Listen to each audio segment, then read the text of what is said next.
Hello everyone and welcome back to GPVWC. This is round 5 of the 2025 Superleague Championship and we are at the Spanish Grand Prix, a real staple of the championship that was first hosted in 2002, just 2 years after the Superleague Championship was formed.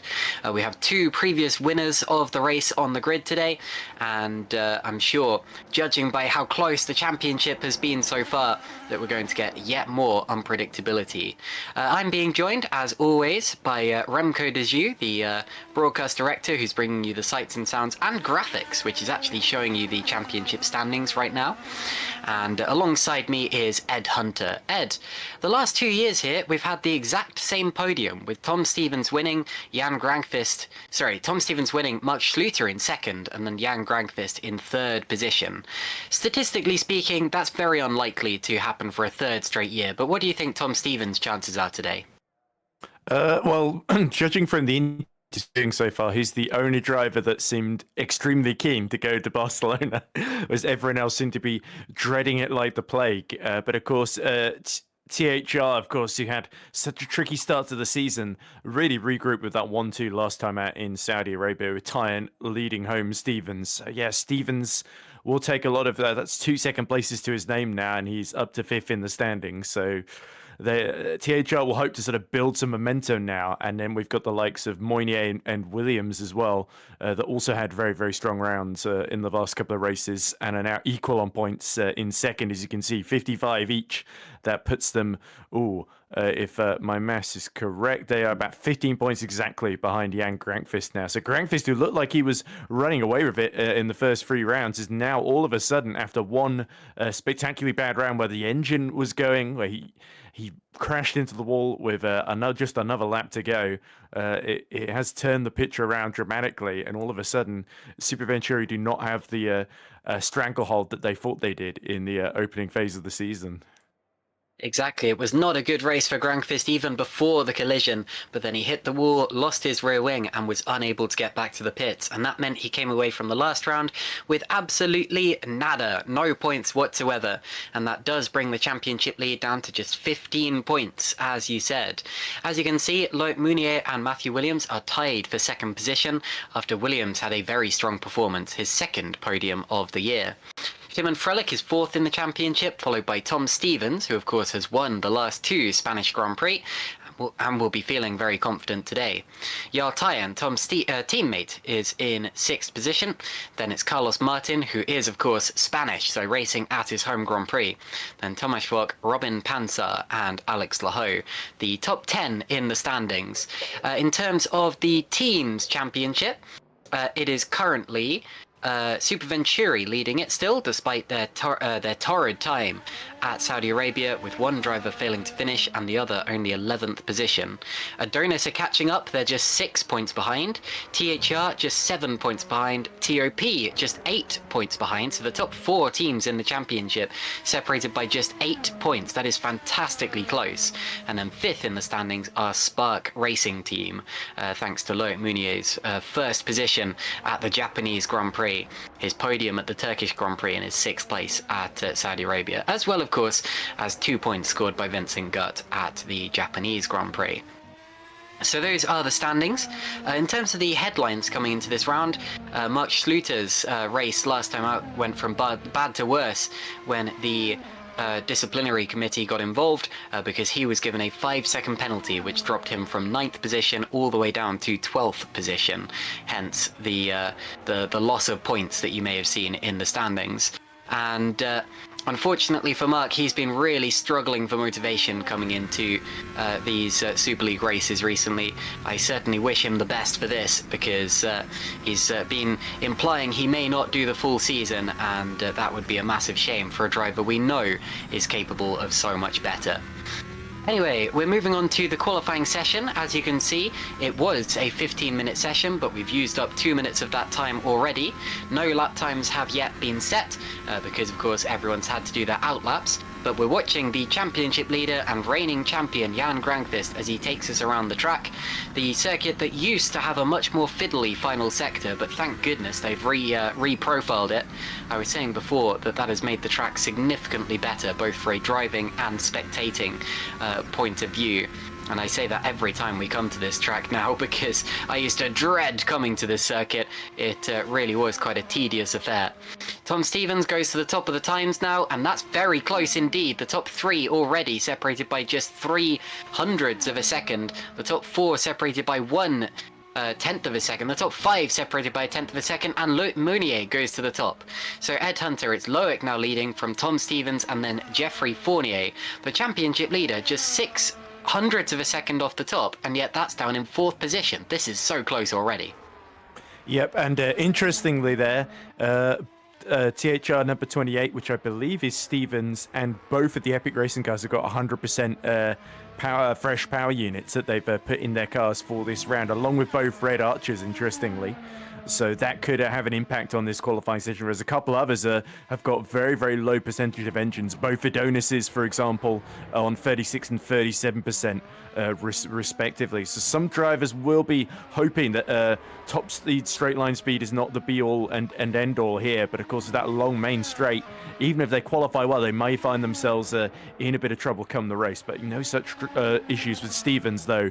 But yeah, Mounier, who has been one of the standouts of the season, taking sort of first blood in the early exchanges here in qualifying. And for Loic, this is really, really crucial. After remember, he had that slow pit stop where he was just too slow in terms of getting the tyres set up that he wanted, I think, and getting the command to the pit crew.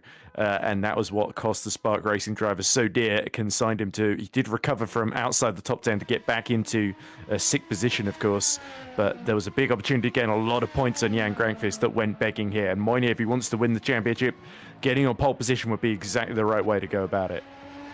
Absolutely it would. There's no points for pole position, but it does put you in a great situation. We know that in Super League, the way that the races have been going recently is a little bit of a slipstream fest. You get into what's known as the DRS train, and then that stays, whoa, big twitch from Jarl Tyen. But yeah, that stays pretty stagnant until the first round of pit stops, which is when things really start to be shaken up.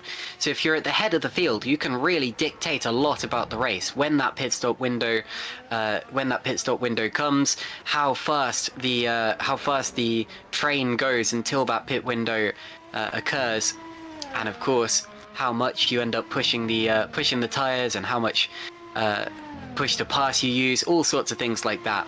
I've noticed Jarl Tyen's been very twitchy on this outlap. Even in the final corner, he was having a little bit of an over rotation, and that could cost him a little bit of lap time.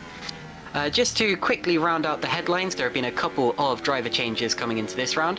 We've been told, I've heard, that Matt Richards has been permanently replaced at the Fraser Tartan Racing team by Moritz Kropp. And look at that, Jarl Tyen continues with his twitchiness, and off the road he goes through the gravel, rejoins, but unfortunately that will be a trashed lap and he'll have to come back into the pits and set up for another one. So we watch Tom Stevens instead, who seems to have had a much better first sector, and we're soon to see the second sector time. But yes, other than Moritz Kropp taking that seat full time, as we understand it, there's been a change at the Green Stripes team. Wopke Hoekstra is absent today. He is being replaced by Federico Rosso, who returns to Super League after 4 years away. His last Super League race was the 2021 Brazilian Grand Prix. He's driven in 19 Super League races in the past, with a best result of 14th place at the 2021 Italian Grand Prix. So Federico Rosso back to try to contend for a faster time. Meanwhile, Tom Stevens there goes to the top of the times, 1:10.496. We are still missing one car, you may notice. That is the second Stax car, which is expected to be, is it Istvang Singel? Isn't it? Because I think Singel we saw on track. Zoltschuk's, yeah, sorry. Yeah, you're absolutely right. So yeah, Zoltschuk's is coming along because Istvang Singel is already in the server. Look at that. And Moinier missing out on pole by 1,000th of a second. Tom Stevens. That's how tight the margins are. Purple final sector wasn't quite enough for Loic. Stevens had him nailed in sectors 1 and 2. We saw this before, Ed. In Formula Sprint 2 and in Formula Sprint 1, the entire field was separated by about 1.5 seconds. There's something about this circuit, presumably the fact that it's quite short and the fact that the drivers know it so well, as this is a very popular circuit that's been used in a lot of championships and a lot of testing sessions. I think it's something to do with that makes this just such a tight field every time we come to the Circuit de Catalunya in Barcelona. And we're seeing it again today. Every single driver who has set a lap so far has been within a second. And the top three still only just over half a tenth of a second separates them, Ed. I think it's also somewhat paradoxically become a lot, because they got rid of that fiddly final chicane a couple of years ago. It's become one of the more, on average, higher speed tracks, especially the corner entry speeds, especially these last two corners at Europe Car and New Holland, of course. And of course, Lacaxia, I think, has got it's not as tight a corner as well either. So there's been little adjustments over the years that have made it. There's less of sort of Seat and maybe Lacaxia, the only sort of relatively tight corners where you've got to really slow down a great deal, go down a few gears, and then nail your traction on exit effectively. The rest of it, it's sort of hang on essentially through these high-speed, fast-flowing corners. And I think that might be part of the reason why we do see the field sort of tightening up so much, because through the faster corners, as long as you've got the downforce to hold on, it's about not losing time rather than gaining it, as Fournier goes well over the curb at Verf there as he enters Campsa.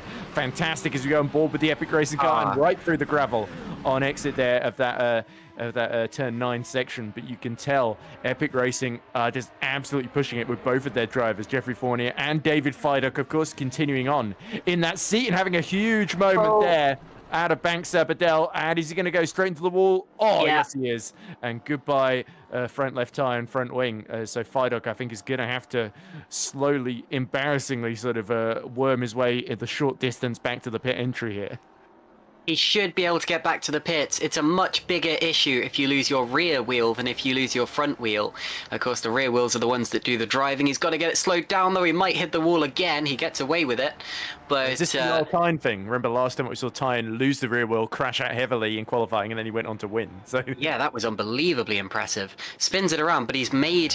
Yeah, well, that was okay, because he made the pit lane speeding area.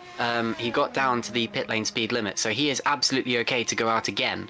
And that is why you saw him creeping back to the pits rather than teleporting himself back, because if he had done, he would not have been able to go out again. Great lap from Laho, as you say, within a tenth of a second of the leader. Everyone who is doing this kind of time will be a contender for the race today. And Alex Laho, who says his season's gone downhill a little bit since his podium at the very first round, will be reveling in that one. Right, Kilk now coming through the final corners as well. I was going to talk about David Fiduk, actually, who we just saw have that accident, because he's one of just 2 race winners here at Spain who is competing today. He won it a good few years ago. Well, only about 5 or 6 runnings of this race ago, because we had a big gap between 2019, I think, and 2023 when it returned. But even so, this is a good opportunity for David to prove why he belongs back on the Super League grid. Meanwhile, Alessandro Maggio across the line stays 14th as it is. Alessandro usually qualifies better than this, Ed, so if he can get back into the pits and set up for another run, potentially we should expect more from Alessandro here. Yeah, both Valets, after a really strong outing in Saudi Arabia, really struggling here in Spain. Maggio 14th and his teammate Sergio Fletcher down in 24th as well. So I would suspect neither quite able to just nail the whole lap altogether.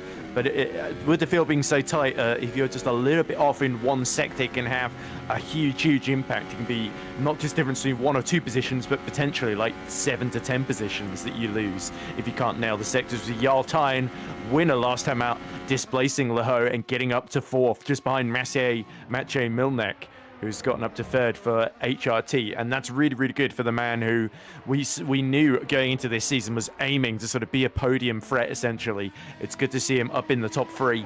But at the moment, Moynier and Stevens, it may only be by half a tenth of a second, but at the moment, that's quite a big gap in qualifying terms here at Circuit de Catalunya. So yeah, Moynier and Stevens, that 1,000th between them, can either of them go any faster? I'm starting to think maybe they can't. We'll have to wait and see. We're getting into The time I like to call crunch time, the last 2 and a bit minutes of the session where drivers are setting up that last run, the one that's really going to matter. Now you'll notice on your screen right now the second Stacks car has joined the server, and it's not Zeeuw behind the wheel, it is their reserve driver Justin van der Smissen, who we didn't know was going to be here today. Van der Smissen has driven in 6 Super League races before, but is yet to score a point, and I have to hope that he's done some practice for this round and that he knew he was going to be participating in it, at least before the last minute, because like I said, we weren't expecting to see him today. So, and a spin for Tom Stevens, and that's going to be a hard hit, and he's not going to make that back to the pits. So Tom Stevens there will not get another opportunity to set a flying lap. He has crashed it in heavy fashion, and unfortunately for him, that means he's going to be a sitting duck in the latter stages of the session as Lalu goes for a spin in the Super Venturi.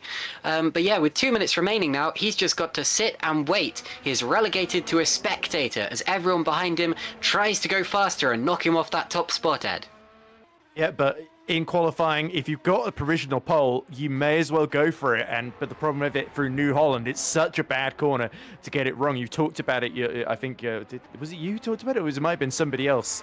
One of the other commentators talked about how much they just, when you get a little bit offline or the rears start to complain through that corner, you suddenly find you're in a world of pain and hurt. And these tires, especially these soft tires, do not like having too much energy being put through them all at once. Then, so you do have to sort of babysit them a bit on the outlap before they get to high speed, because like I said, so many high speed corners here that you're constantly having energy put through all 4 tires. As we watch Alex Laho then trying to get his own back, only 5 thousandths between himself and Jarl Tyner in that fight for 4th position.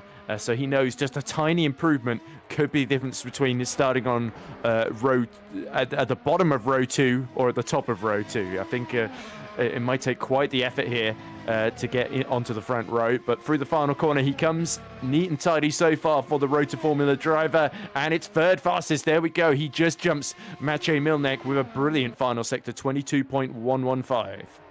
Only just misses out on the provisional pole position. That was a really good lap there from Alex Laho, and with the fastest 3rd sector of anyone.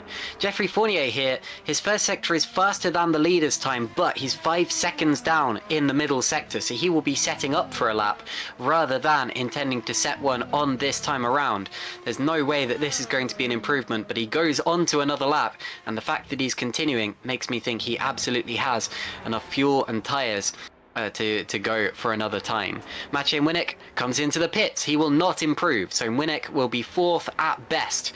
What about the likes of Loic Mounier? We're looking at Riot Kilk, who is in 10th position, and Kilk is improving. He's done a good 1st sector, and considering that the gap between 1st and 10th is just 0.163 at this point in the qualifying session, any improvement that he can get out of this lap could end up being crucially important, could even contend him for pole position, Ed.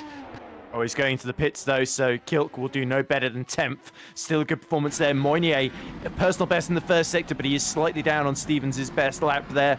And he's, slightly off again in the middle sector here. So it's got to be a monster final S sector here. Can Loic Moynier do it, take his 2nd pole position of the season, or has Stevens done enough, Caitlin? Well, I'm afraid I've lost visual, so I'm going to have to hand over to you for the end of this session, Ed. Oh, there we go. Moynier goes towards the line, and he does it! Purple final sector by 43 thousandths of a second. He steals pole position away from Tom Stevens. Fournier also gets up to 5th ahead of Jarl Tyne with his final effort for epic racing there. Maggio coming towards the line now on his final effort. 17th at the moment. He stays 17th. The final sector was just a 10th and a half slower than his best, and that means he is going to start outside the points paying positions. That's not where we're used to seeing Maggio qualify, so we'll have to see can Valet turn it around come the race. But what an absolutely brilliant final sector right when he needed it from Moynier, and he is starting to take this championship by the horns. Jan Grankvist down in 7th, may well look a bit worried. Amazing lap, right as I got my visuals back. Thanks, Remco. But anyway, fantastic lap there from Loic Meunier to put him to the top of the times. The top four separated by just under a tenth of a second. And he's beaten the 2023 pole sitter, the winner of the last two races here, Tom Stevens, by just 0.043 of a second.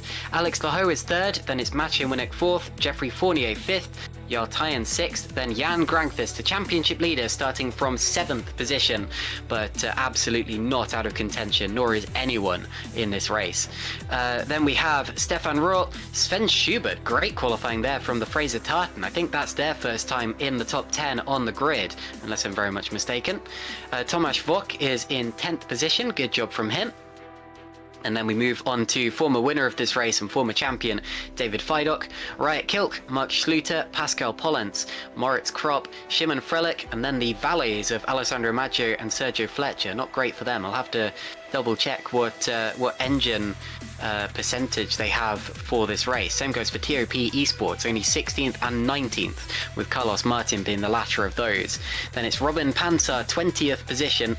Not great for Adonis, who are trying to overcome Super Venturi in the championship standings. Stein Hangraf 21st, then Dylan Fisher, Federico Russo on his return is 23rd, then it's Jakob-Pekka Lalu, Matthew Williams, Chris Shepherd, Hygo Poom, Istvang Singel, Justin van der Smissen, who was the last driver to set a lap, but it doesn't appear to have been a competitive one, I'm afraid, and then unable to set a lap was Vincent Gutt, who I didn't see escape from the pit lane.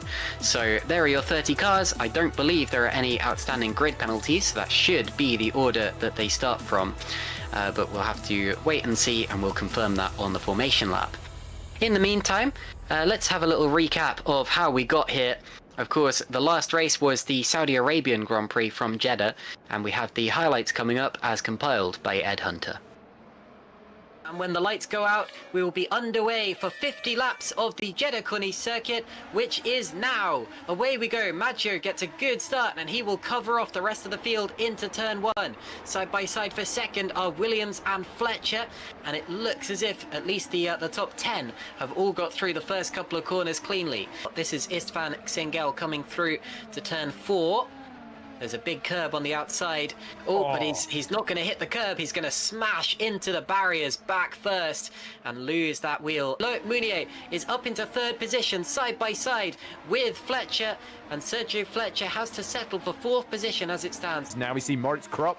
He fancies a go at Fletcher. Fletcher is just being picked off down the straight. I wonder how much downforce is on that valet round the outside. Goes the Fraser Tartan. Is there enough room for Moritz? Oh, slides. There's a little bit of wheel contact between the both of them, but Kropp just about squeezes his way through more quickly than anticipated. And Jarl Tyen has got a brilliant chance with the DRS. I don't think Fletcher is going to be able to defend this one. Up the inside goes the THR into the top 5. And this is Stein Handgraf, so did anything happen to Stein? That's Milner. Goes into the corner. Contact with Winnick. And he spins around, and that is what happened. And Jarl Tyen might now have a look at him. Here he goes. Jarl Tyen side by side with Loic Meunier for 3rd position. He's got to get it hooked up so as not to go into the back of Matthew Williams ahead of him. He goes around the outside of Meunier through turn 2. A really good move there for Jarl Tyen. I think they're going to go side by side down the straight. Someone came into the pits. Was that Kropp? Kropp pitting. Tom Stevens is well and truly involved in this lead battle now. That's the great thing about having such a long DRS train. He's side by side, but also look at Jarl Tyen going to the lead. Alessandro Maggio is into the pits. Jarl Tyen leads the race now, having passed Matthew Williams on the straight. So Mathieu Winnick is racing with... That's Maggio. With Maggio, having just... Maggio's just made his pit stop. Now Maggio is very eager to get past him. And into the wall goes Winnick. Now here's Sven Schubert. Has anything happened to the FTR driver? He gets on the curb and smashes into the barrier, and that will be the end of the day for Sven as well. A big shame. And over to the left-hand side goes Tyen. Is he pitting? He is. So Tyen comes into the pits. It looks like we were very wrong with that one-stop strategy that I predicted. And into the pits as well. Behind him comes Loic Meunier. Well, Moritz Kropp potentially has the net lead of the race, having pitted very, very early. The only difference, of course, is that by pitting early, he Oh, may well goodness. have older tyres, and Meunier's come out in a lot of traffic here. And there he goes as Fournier now is lining up Jukabek Alalu, as you can see Loic Mounier in the wheel tracks of the pair of them. Adonis Engineering a third in the team's Oh, championship. Tyne making a Followed by move. Spark and Road to Formula, and here is Jarl Tyne up the inside of Shimon Frelick, and he goes back into the top three now. Maggio takes the lead. Maggio has just taken the lead of the race, with Maggio getting the wing open and slipstreaming his way right back through on Moritz Krop. He goes back to the lead, and Zolt Schukes, I think, has had a spin. We're going to see a replay. He goes off the curb, he twitches, he hits the wall, and then he spins the car. And oh, and he's flipped it. My goodness. We didn't see what happened to Moritz, but he lost a lot of time on that last lap. And now Stevens is side by side with Matthew Williams. He goes through into 5th position down towards turn 1. They're so close now. What can Jarl Tyne do? What can Moritz Krop do? Tyne to the inside, Krop to the outside. And Jarl Tyne does go through into 2nd position. So he's holding back, and he'll get it now, I think. He'll get it now. He'll get the DRS open as they go across the line, and they will be side by side for the lead of the race. Tyne will have the overspeed, and he goes through into the lead. And in the background, Tom Stevens goes through into 3rd position, passing Moritz Krop. He needs to sort of extend this so he can put the mediums on. Oh, round goes Krop Krop! lost it. Krop goes off the road. He hits the barriers. Let's ride on board then as he goes through. All seems okay so far, and then just over the curb, there's that instability. He gets on the throttle, and quite heavily into the wall as well. That was what happened to Pascal Bolenz. Exactly the same fate as poor Sven Schubert, wasn't it? And Stevens goes through to 2nd. It is a THR 1-2 as we talk. Here comes Mark Schluter, going to the outside of Tomasz Wok. And this is the final corner, so he'll have a bad run down the straight. This could be a chance for David Feidorp mainly, but Schluter gathers it up with the slipstream, goes to the outside of Wok, and he'll try again now, down towards turn 1, and he does go through. Wok takes a look, tries to come back at him. You see Williams now picks off Maggio. And gone through into 9th position, and into the pits comes Shimon Frelick. Frelick is going to breeze by with the DRS then, and where are these two going to come out relative to Maggio? This is crucial. And look at Fletcher, they're side by side. Frelick going around Jan Grankvist, the championship leader. And into the pits comes Jarl Tyne from 2nd position, or from the lead he was. So the first of our THRs to make that 2nd pit stop. So Pansar leads, but where are Stevens and Williams? And side by side go Fournier with Shimon Frelick there. Fournier getting through up into turn 1, and that is for position. And there is Tom Stevens, and he is behind Jarl Tyne. So they've done about 17, 18 laps or so far. Can they keep doing that? As Tyne now is going to go up the inside of Alex Laho. Will Laho defend this one? Yes, he does. And that's potentially going to back Tyne into Tom Stevens if he's not careful, but he gets the better traction on exit and now splits the pair of them up the inside he goes. Which of the drivers up in front are actually due a pit stop and which are trying to stay out till the end? Tom Stevens around the outside. That'll turn into the inside now on Alex Laho, and he does go through an important decisive maneuver there. Williams and Maggio that are going to truly chew their way through these guys as well. Yet Laho's had enough, and through finally goes Tyne round the outside using the DRS on Carlos Martin. Already got back past Fisher on pit exit, and look at Carlos Martin under pressure from Tom Stevens here. Stevens up the inside, goes through into that fast left-hander. As we see Matthew Williams slotting himself up the inside there. Indeed, Matthew Williams does have a good chance now, and he goes side by side with Tom Stevens, and around the outside, a really good move. He nearly overshoots the corner, but that'll get him the inside, and Stevens drives right back around the outside of Matthew. This is great stuff there. Tom Stevens has the inside now. Matthew will have the curb. And they're still side by side in a section of the track you really should not be neck and neck through. DRS wide open, and Jarl Tyne for the 3rd time today will take the lead of the Grand Prix with 9 laps remaining. And I think that this should be pretty straightforward from here. Matthew Williams charging, and once again goes side by side with Tom Stevens. Once again has the inside line for turn 2, and once again is fended off by the charging THR driver. Here we go, Stevens slipstreaming his way past Pansar, and once again THRs are 1st and 2nd in the race with 8 laps to go. Side by side in the background, this is Fournier and Schluter and Martin, and they're all in a chain, and up the inside goes Fournier, and he pushes Mark Schluter wide. It was worth keeping Panzer out, but the gamble It's not quite worked out now. Look up the inside. Fletcher bangs wheels with Mark Schluter there, and Schluter very much getting forced out. Moynier takes advantage. He's going to try and make a double move here with the DRS wide open. Now here is Robin Panter making way for Williams. You can't help but think that one of the reasons Adonis elected to keep Panter out there was to hold up the THR drivers and allow Williams to get a little bit closer to the penalty. Through. And Maggio is fourth. You're absolutely right. Maggio is back through into fourth position now. Martin might be out of the race because there's another yellow flag. Something is going terribly wrong now with Carlos Martin, who does DNF. What a shame. He goes down the inside. And is that a complete brake failure? He just did not make it into turn one. And it was nothing to do. It was nothing to do with the Valley Esports car he was racing with. Yeah, you see the brake, like the brake pressure is definitely being registered. And yet something has gone drastically wrong, put Carlos Martin out of the race. So Vok here is fighting with Moritz Kropp. He's slipstreaming him into turn one. He dives, and makes contact with David Fidok, who spins around. Fidok resumes. Tomasz Vok resumes. It's and already then as he gets going, point. so Tomasz Vok retiring as a result of the collision. So round the outside from Leho. Wow. Sorry, Caitlin, but he gets past Jan Grankvist. So Leho, who switched to the soft tires a couple of laps ago, is now duking it out with the Super Venturas there. Grankvist was trying to defend Lalu. He's going to continue to try and do so, diving really late into the first corner. Leho goes wide, and I think Grankvist suckered him into that one as Leho just avoids contact as he has to cut the chicane there. Now look at Loic Mounier as he challenges Jeffrey Fournier with the slipstream and the DRS, and potentially some push to pass if he's kept any.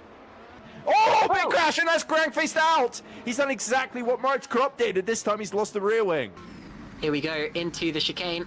Goes through the left, okay, gets on the curb. Whoa, and round the car goes. He just bottomed out and smacked the barriers, and his heart would have sunk, Ed. What a fantastic day for THR. Only 6th in the team's championship after the first couple of rounds, but they have been exemplary. They have played the game perfectly, and Yartine from 6th on the grid has won in Saudi Arabia. And there's the order. Tyan wins from Stevens, Williams, Maggio, Panter, Mounier, Fournier, Fletcher and Schluter. I'm actually going to say Schluter is my driver of the day there, because Edge have been having such a tough season so far. Schluter was on the verge of giving up, but yet again didn't, and that's their best result of the season so far. Timon Frelick, P10, didn't give up despite that spin we saw a couple of laps ago. Alex Laho, P11, then Jakob Ekalali, P12, Dylan Fisher, 13th, Moritz Kropp, P14, Stein Handgraf, P15.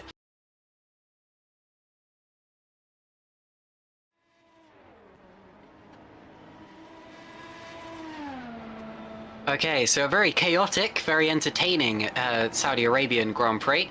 We now rejoin the action here at Circuit de Catalunya, Barcelona. We've got a few more minutes, actually not that long at all until the end of the warm-up, because they're seeing the checkered flag as we talk. So that means that the race is just a few moments away.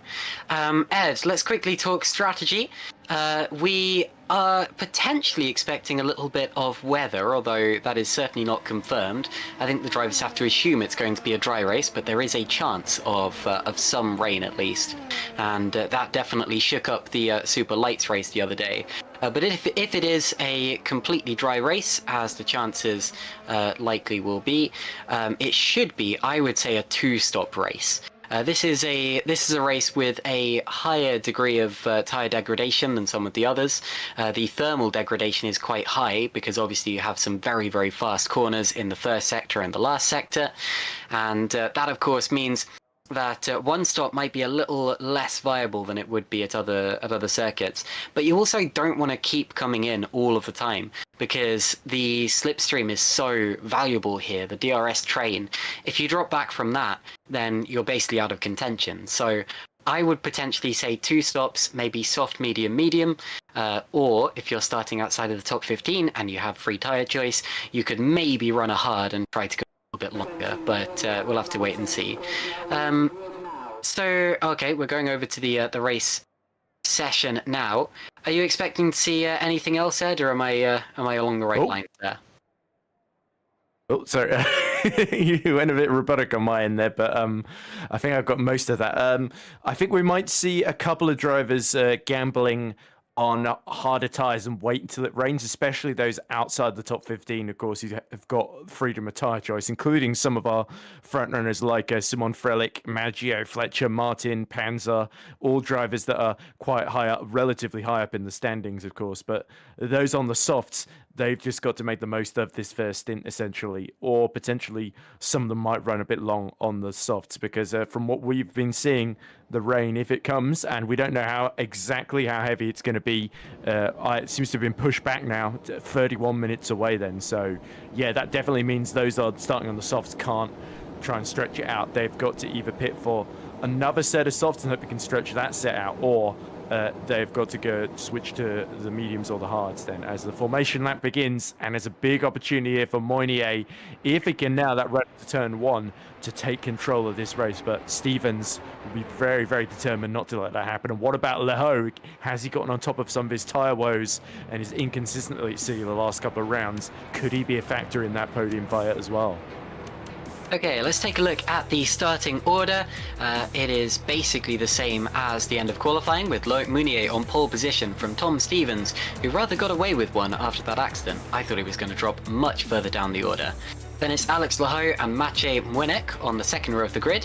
Then Geoffrey Fournier and Jarl Tyen, Jan Grankvist and Stefan Rohr. So the championship leader coming through from 7th on the grid, but absolutely not out of it. Everyone was incredibly close. Sven Schubert, a great job to go 9th. That is his first top 10 qualifying position, although not the first for Fraser Tartan, as I erroneously said. Then it's Tomasz Vok and 11th and 12th. Then Mark Schluter, Pascal Pollens, Moritz Kropp and Shimon Frelick. My apologies, I missed 11th and 12th. I'm going to quickly get race view back up so I can see that. Then we have the valet cars of Maggio and Fletcher, then Carlos Martin and Robin Pansart. Not a great qualifying from Adonis, as you'll soon see. Their other driver was not very high up either. Then it's Stein Hangraf, Dylan Fischer, Federico Russo and Jukka-Pekka Lalu. Not great for Super Venturi, with Lalu down in 24th. Russo 23rd on his return to Super League. Then it's Matthew Williams, we missed that, but he was well down the order in qualifying. And it's Chris Shepard, Heigo Poom and Istvan Singel. And at the back of the grid, Vincent Gutt and Justin van der Smissen. I think van der Smissen had an outstanding penalty, which is why he's starting from 30th rather than 29th, which he was before. If we can, I would like to very quickly see the tyres that these drivers are starting on, see who the highest drivers on mediums and hards are, if we do indeed have the full rainbow of tyres. Looks like Shimon Frelick is on mediums. He was the top driver who had the option in 16th place, and Stein Hangraf is the top driver on hard tyres, and in fact the only driver on hard tyres. As for 11th and 12th, the positions on the grid that I missed, those are David Feidock and Riot Kilk. Very sorry about that. I closed race view not expecting to need it again for a little while, but really I should have kept it open.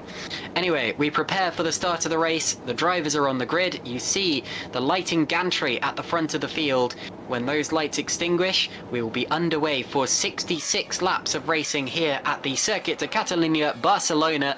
4, 5, and it's go! Look at Mounier on the left and Stevens on the right, and see if anyone else can come through. There's a move from Grankvist as he pokes out from behind Geoffrey Fournier a little bit further back. Mounier seems to have covered off the lead into turn 1, and Mounier does lead from Stevens. Now look at Lehoux, he's got a really good run, and not a good run for Mathieu Mouenek. Geoffrey Fournier is going to go past him around the outside and into 4th position. There is a yellow flag. I think someone may have spun further down the order, but we'll have a look at that in due time. But still, and side by side for 3rd there, Alex Lehoux under pressure from Geoffrey Fournier, who looked to get involved in all of that. Sergio Fletcher is the driver who spun. He's down to 30th position and 6 seconds off the back of the field. And there's more yellow flags as they exit turn 4. So hopefully no one seriously affected, no wings flying or anything like that at this point on the first lap. Out through the end of the second sector they go, the fast right-hander at the top of the hill, where we've seen so many accidents over the year, not least in the Formula Sprint 2 race. And there's Dylan Fischer. Dylan Fischer has dropped off the back, and there's a big crash. There's a wheel by the side of the road, so someone must be out of the race, and we haven't yet seen, and it's Chris Shepard. So Shepard becomes the first retirement after what we assume was a big crash on the first lap. After the first lap, Mounier leads from Stevens, Lehoux, Fournier and Winnick, Ed. Yep, there we go. So a lot of chaos in the midfield but up front, none of it bothering Moynier, who made an absolutely brilliant getaway. You saw that run into turn 1. He didn't react overly sort of aggressively to defend against Tom Stevens. He knew he had to get away and force Stevens to get into the slipstream, and then he started defending into the braking zone in turn 1. It was smart. He didn't panic. He didn't overreact. He was very, very measured, and now he's got a load to clear in front of him, while Stevens has just got to follow in his wake. Lehoux did incredibly well as well to hold off Milnek and Fournier. So now we've got 3 Frenchmen in the top 4 here, Moynier, Lehoux and Fournier here in Spain, which is very, very interesting to see all of them really having a great qualifying. Grankvist has also gained a position in all of this. I think he's ahead of Thomas Vack and Jarl Tyen, who's made a poor start as well. The driver who's made the best start on hards is Alessandro Maggio, who's gone from 17th on the grid up to 16th then, and he's right behind Wright Kilk, who has dropped out of the top 10 as well, Fred Archer. So lots of shuffling and changing, but Chris Shepherd, of course, the big loser, he is out of this one for Red Archer, and he had 100% fresh engine as well, so that's very, very costly in terms of he was hoping to make a lot of progress up the field, but he will go no further. And the big winner on the first lap was Hygo Poom, up 9 positions from 27th to 18th on the in the order, and he must have done a good job to avoid all of that carnage that must have taken place further back, with the likes of Fletcher, Fisher, Panzer and Shepherd all dropping back considerably. No drivers peeling into the pits at the end of the first lap, so I presume they all kept their front wings at least, but we're going to see a replay of what took place at the start. Sergio Fletcher is in the mid-pack, and he's going to get hung out to dry on the outside. Now squeezed to the inside, a little bit of contact with one of the TOP esports cars. And Frelick. So it was Frelick who made contact with Fletcher, which resulted in that spin. And we'll leave it up to you to decide if anyone was at fault for that. But to be honest, this is the kind of thing that happens on the first lap. And a little bit of bumping and barging is kind of inevitable. It's just unfortunate that Sergio Fletcher came off worse from that. And then here is Robin Panzer, who goes into the left-hander, gets squeezed. And that is his spin. And that's also that Dylan Fisher who goes off with him, and that's why Fisher drops to the back of the order. So I presume the next replay we will see will be Chris Shepherd's incident, as Panzer there struggles to get it off the grass berm on the inside. Here is Shepherd, who is the first retirement from the race. Goes around the right-hander. Does the car just swap ends? Oh, he hits definitely contact. Whoa, and there's a big hit into the wall, and it was Jukka-Pekka Lalu who he touched, which resulted in that spin. Here we are on board with Chris Shepherd, and this, Ed, was a rather sizable collision. Yeah, so one of the stacks is our TOP, sorry, cuts the corner, and then Shepherd thought he got the move done on the inside, and I think there's a miscommunication between the two of them. Lalu was still there on the outside over the curb, and Shepherd got the rear left caught on the Super Venture, and from then on he was a high-speed passenger into a high-speed accident, I'm afraid. Indeed, so it looks as if the order stayed the same since last time we saw it. At least it stayed the same in the top 10. Jarl Tyen did not have a good start, losing 2 positions there to Grankvist and Tomasz Vok, who's had a good start. But that, of course, means that the THR 1-2 that we saw at the last round is not thus far carrying over. But we know how good the THRs are later on in the race. Of course, they didn't qualify particularly well in Jeddah. It was in the race that they really made up those positions through strategy, through sticking with that DRS train. And there's every chance that they could do the same thing again today if they can just stick with it. With that being said, though, Tyen is in danger of losing DRS to Tomasz Vok, and at the end of the first lap I don't think he did pick up the DRS from Tomasz Vok. He's relying on the cars ahead of them, rather holding each other up just a little bit. It does seem that the DRS train goes back to about 9th position though at this point in time, and we'll keep an eye on that and see if anyone drops back from the lead group or whether they stay as a pack. A bit of a peloton like in a cycling race. That's what you often see in GPVWC Super League, or indeed if there is a smaller group that begins to break away. We're looking back now from Tomasz Vok. It was a really good qualifying session from road to Formula to get both the cars into the top 10. We saw that at the Australian Grand Prix, but since then they've been rather dropping back. Possibly some big upgrades brought into this one. And Justin van der Smyssen's out. So van der Smissen, I'm afraid, becomes our second retirement of the race, Ed. Yeah, big shame there. I think we're about to see what happened because he was nearly 4 seconds off the pace, wasn't he, in qualifying? So here we go through Verf chicane, uphill towards Camps, and the rear just lets go very, very early. And yeah, there was from that point on, he was going straight into the wall there. So yeah, it was a late call up and an early bath, unfortunately, for Van der Smissen then. Yeah, I'm afraid to say he was not prepared for this race whatsoever, and it showed, but not entirely his fault if it was such a late call-up, and hopefully this doesn't knock his confidence or anything like that. And we'll see if Stax can get their regular driver back for the next round, or at least give more notice to their reserve driver.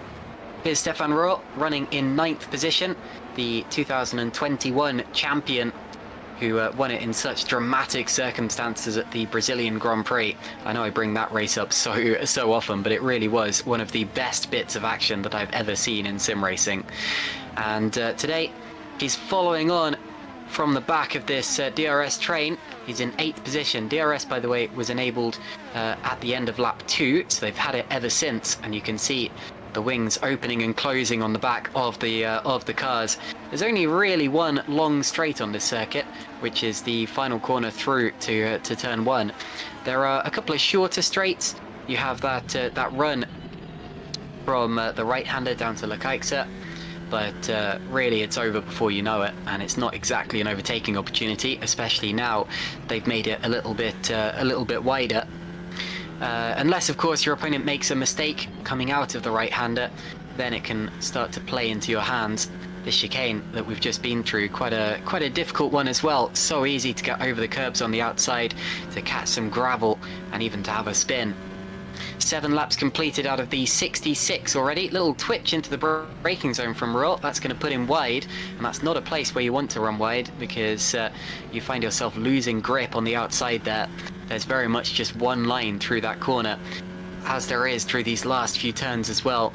If you want to keep your car in the traction zone and get a good run down the start-finish straight, which is oh so important here, Ed.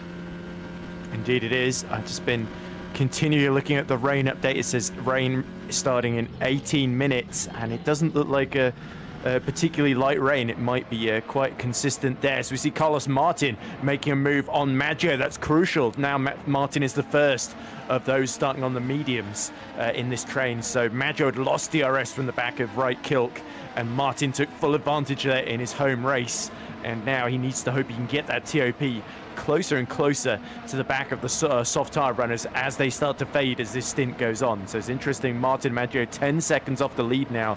Once those ahead pit, they could be a factor. And now we've got Hygo Poom, who's starting to line up Maggio as well. Yeah, so these positions are outside of the points at the minute, of course. Points go down to 15th position in Super League, but it's hard to imagine that they'll get to the end of the race with 0 retirements up ahead of them or anything like that. This is still a very important battle for superiority in the strategy race. And of course, Carlos Martin at his home Grand Prix has a good chance to elevate himself up the order if he stays ahead of the other medium tyre runners at this point in time. I think he is the top medium tyre runner, because it was Shimon Frelich in qualifying, wasn't it? And then Frelich got involved a little bit with Sergio Fletcher and dropped back a little bit further. Frelich currently running in 21st position as it stands.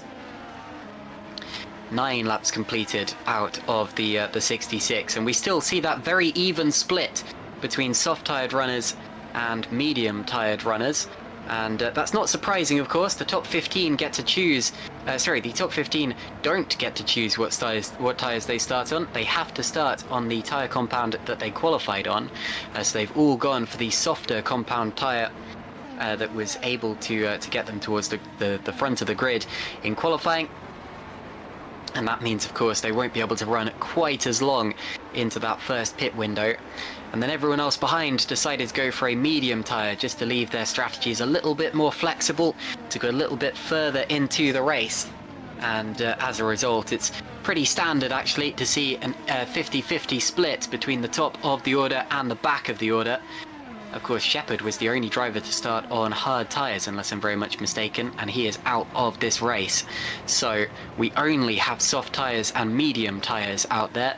Hard tyres potentially should be run later on, considering this is quite a high tyre wear circuit. But we've got to get to the first pit stop stage first, which should start maybe around lap 17, 18, depending on how brave people are feeling. Yeah, Martin has just started to set personal best sectors and personal best laps of the race. We see Istvan Singel in the second stacks has hit trouble. That's a shame for him. He falls down to 25th, and I think Singel is out. So that's another early retirement then for the Hungarian. Bitter shame for Istvan Singel. There's just not a whole lot of luck on his side so far for the last season and a half, really. Oh, and it's a very early spin out of turn 3 and a heavy impact with the wall too. Not much left of that, Stacks. Yeah, you say it was an early spin. Normally the drivers at least get to the green bit of the barrier before totaling their car on the outside. Singel ended up going off maybe halfway around that corner, didn't even make it to the exit, and unfortunately that's a really big accident. So no points today for Stacks Racing. They continue their run of poor form, I'm afraid to say, and their problems have meant that they are, I believe they are the only team in the championship yet to score a point. Indeed they are, because Green Stripes got Stein Hangraf into the points at the last 2 races with a 15th place and another 15th place. But yeah, unfortunately no points today for Stacks either. I noticed Sergio Fletcher came into the pits at the end of that last lap, so going on to an alternate strategy, considering his race and his soft tyres were rather ruined from the start. So why not, I suppose? And there we go, he's on the hard compound of tyre. The only driver out there, unless anyone else has pitted that we haven't seen, the only driver out there on the hard tyres, and he'll be running for as long as he can on that compound to see where it gets him in the order later on. Yeah. Worth also noting that going into this race, there were a couple of, because we did have a couple of upgrades, didn't we? And the only teams, Valet, I remember saying they were really worried because everyone else is going to put the underfloor upgrade on for this race, and they were the ones that didn't. So that might explain why they struggled a bit more in qualifying. Stacks also didn't, and Red Archer did not. But every other team has got the at least some underfloor that they've invested some of their upgrade money into as well. So yeah, it's not just about engine powers. We see Ruot now responding to that stop from Fletcher. So he's the first of our sort of point scorers to dip into the pit lane then. So it'll be interesting to see if Ruot can get a decent undercut here.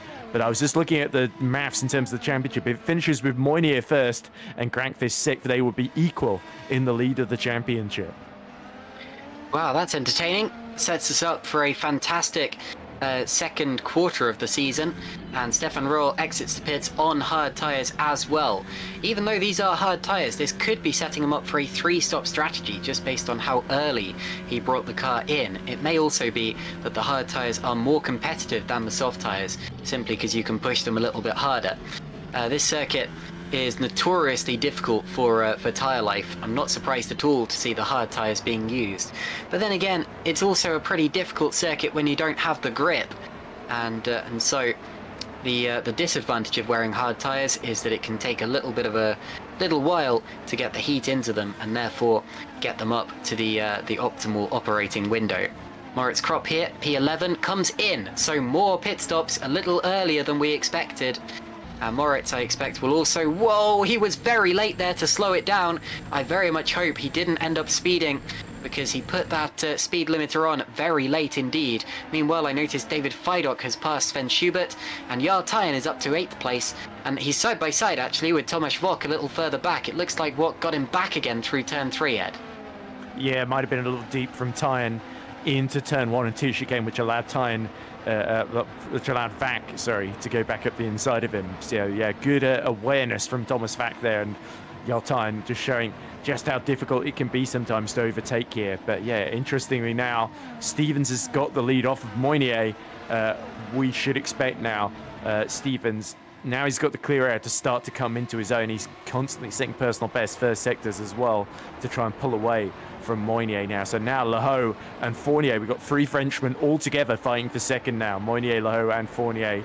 And Geoffrey Fournier waiting at the rear, but he can't afford to wait for too long because Milnek is all over the back of him, and then our reigning champion Grankvist as well. So we've got a very, very tight back here, but Stevens ahead of this first stop. He's broken out of DRS almost now as well.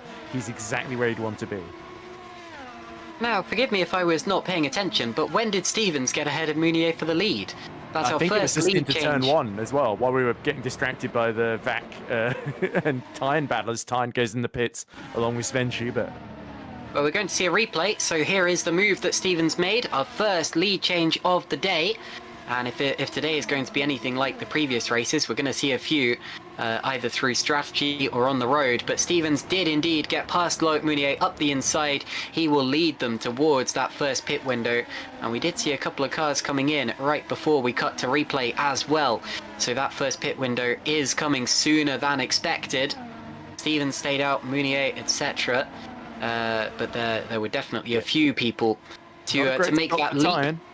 Tyne has come out behind Sven Schubert and Moritz Kropp and Stefan Ruhl, all of whom pit. So this has worked really bad for the man who won last time out, Jarl Tyne, the man 6th in the championship. So yeah, those running a bit longer might try and stretch this out. And we do know the rain has fallen to about 16 minutes away then. So it was 18 minutes ago, and then it's sort of extended. It's now back to 18 minutes. So the rain might just keep being held off here as we see Tom Stevens does go into the pits. Along with Stevens, Milnek Van and Winnick, Grankvist, David Feidock, they're all in. And Meunier stays out, so he regains the lead of the race. That's our second lead change as he tows Lehoux and Fournier in what remains of that DRS train. Hard tyres as well for Tom Stevens and presumably everyone else who's in the pits now as well. Alessandro Maggio is in. Dylan Fisher stays out and goes through, and you see that eclectic mix of tyres a little further back. Jan Grankvist still showing as being on softs, but I would be surprised. So I think it maybe just hasn't updated itself yet. And I know it still looks like he has soft tyres on in the car as well, but sometimes the simulator does take a little while to update the visuals of the tyres. But I guess we have to assume now that he is staying on softs, which would be very intriguing indeed. But yeah, as you said, Jarl Tyne came out behind both of the Fraser Tartans. Mediums, okay, mediums for Grankvist. That's still different to the other drivers who have pitted and come out on hards. But yeah, as I was saying, Tyne jumped by both of the Fraser Tartan cars, losing out in all of that. David Feidock's been split, actually, or splits the Fraser Tartan cars, comes out behind Moritz Kropp. There is David Feidock. And into the pits comes the leader, Loic Meunier, and Alex Lehoux and Riot Kilk as well. So Geoffrey Fournier now leads this race. There they are in the stops, and that was very close. And there was a little bit of a flashback there to something very unfortunate that happened in the Super Lights race, where there was contact in the pits, but luckily they seem to have got away with it. Out of the pits they come. Well, Stevens has gone through. So Stevens goes through. Meunier comes out behind. Alex Lehoux does as well, but ahead of Maciej Winnick. So they hold position. And that's very important. I think Grankvist has ended up gaining a bit out of that as well, because he is ahead of Stefan Ruhl and Thomas Schwab. Yeah, and up the inside of the yet to pit Dylan Fisher goes Grankvist into turn 4 there. That sort of long right-hander. So yeah, great progress made by Jan Grankvist, and he's all over the back of Milnek in what should be the fight for, I believe, 5th position, but it depends where Geoffrey Fournier is going to come out when he pits, no doubt in a few moments' time as well. So yeah, Grankvist is playing this well so far and starting to line them up. This is reminding me a little bit of Istanbul, where Grankvist was sort of mired in the mid-pack first part of the race, and then in that final stint he monstered his way through. In comes Fournier, and there's Meunier. He was in the pit box right behind Alex Lehoux, so he had to really be on it there not to clatter into the back of him. Yeah, but no harm, no foul. Back into the race goes Loic Meunier, and now we see Meunier in real time in 12th position. That's about to be 11th because Fournier pits from the lead. So Mark Schluter leads the race now, the driver who has finished second here the last 2 times of asking. Out of the pits comes Fournier. It's going to be close with Meunier. Meunier does get ahead, stays ahead in the effective order, but Fournier, he wasn't ahead of Lehoux before all of this, was he? He wasn't, he's jumped him. He's jumped Alex Lehoux. Great job from Geoffrey Fournier there. Oh, and very close in the background is the battle between Maciej Winnick and Jan Grankvist. Round the outside goes the championship leader, and Jan Grankvist will get the move done because that will turn into the inside at turn 5. Oh, that was really, really committed there from Jan Grankvist. He was coming through, like it or not, and I don't think Maciej Milnek liked it one bit there, but he tried to defend the inside out of turn 3. It felt a little bit like a Hamilton-Rosberg 2016 situation there that was narrowly avoided, yeah, but excellent job between the both of them, and it's not easy to go around the outside at turn 4, but Grankvist, that's why he's the reigning champion. He pulled it off, and now Alex Lahoe will be not quaking in his boots, but certainly a little bit concerned, knowing that a driver at the caliber of Grankvist is now bearing down on him. As we Mark Schluter, last of those to pit off of the soft tyre, almost certainly going to put the hards on. And into the pits comes Schluter, as you say. So Carlos Martin now leads the race, his home Grand Prix, but only by half a second over Heigo Poom, and only, of course, because those drivers, the top 8, are yet to make their first pit stop as it stands. Jan Grankvist here needs to make up these positions like he did on Maciej Milnek, because he is on a slightly different strategy to the others around him now.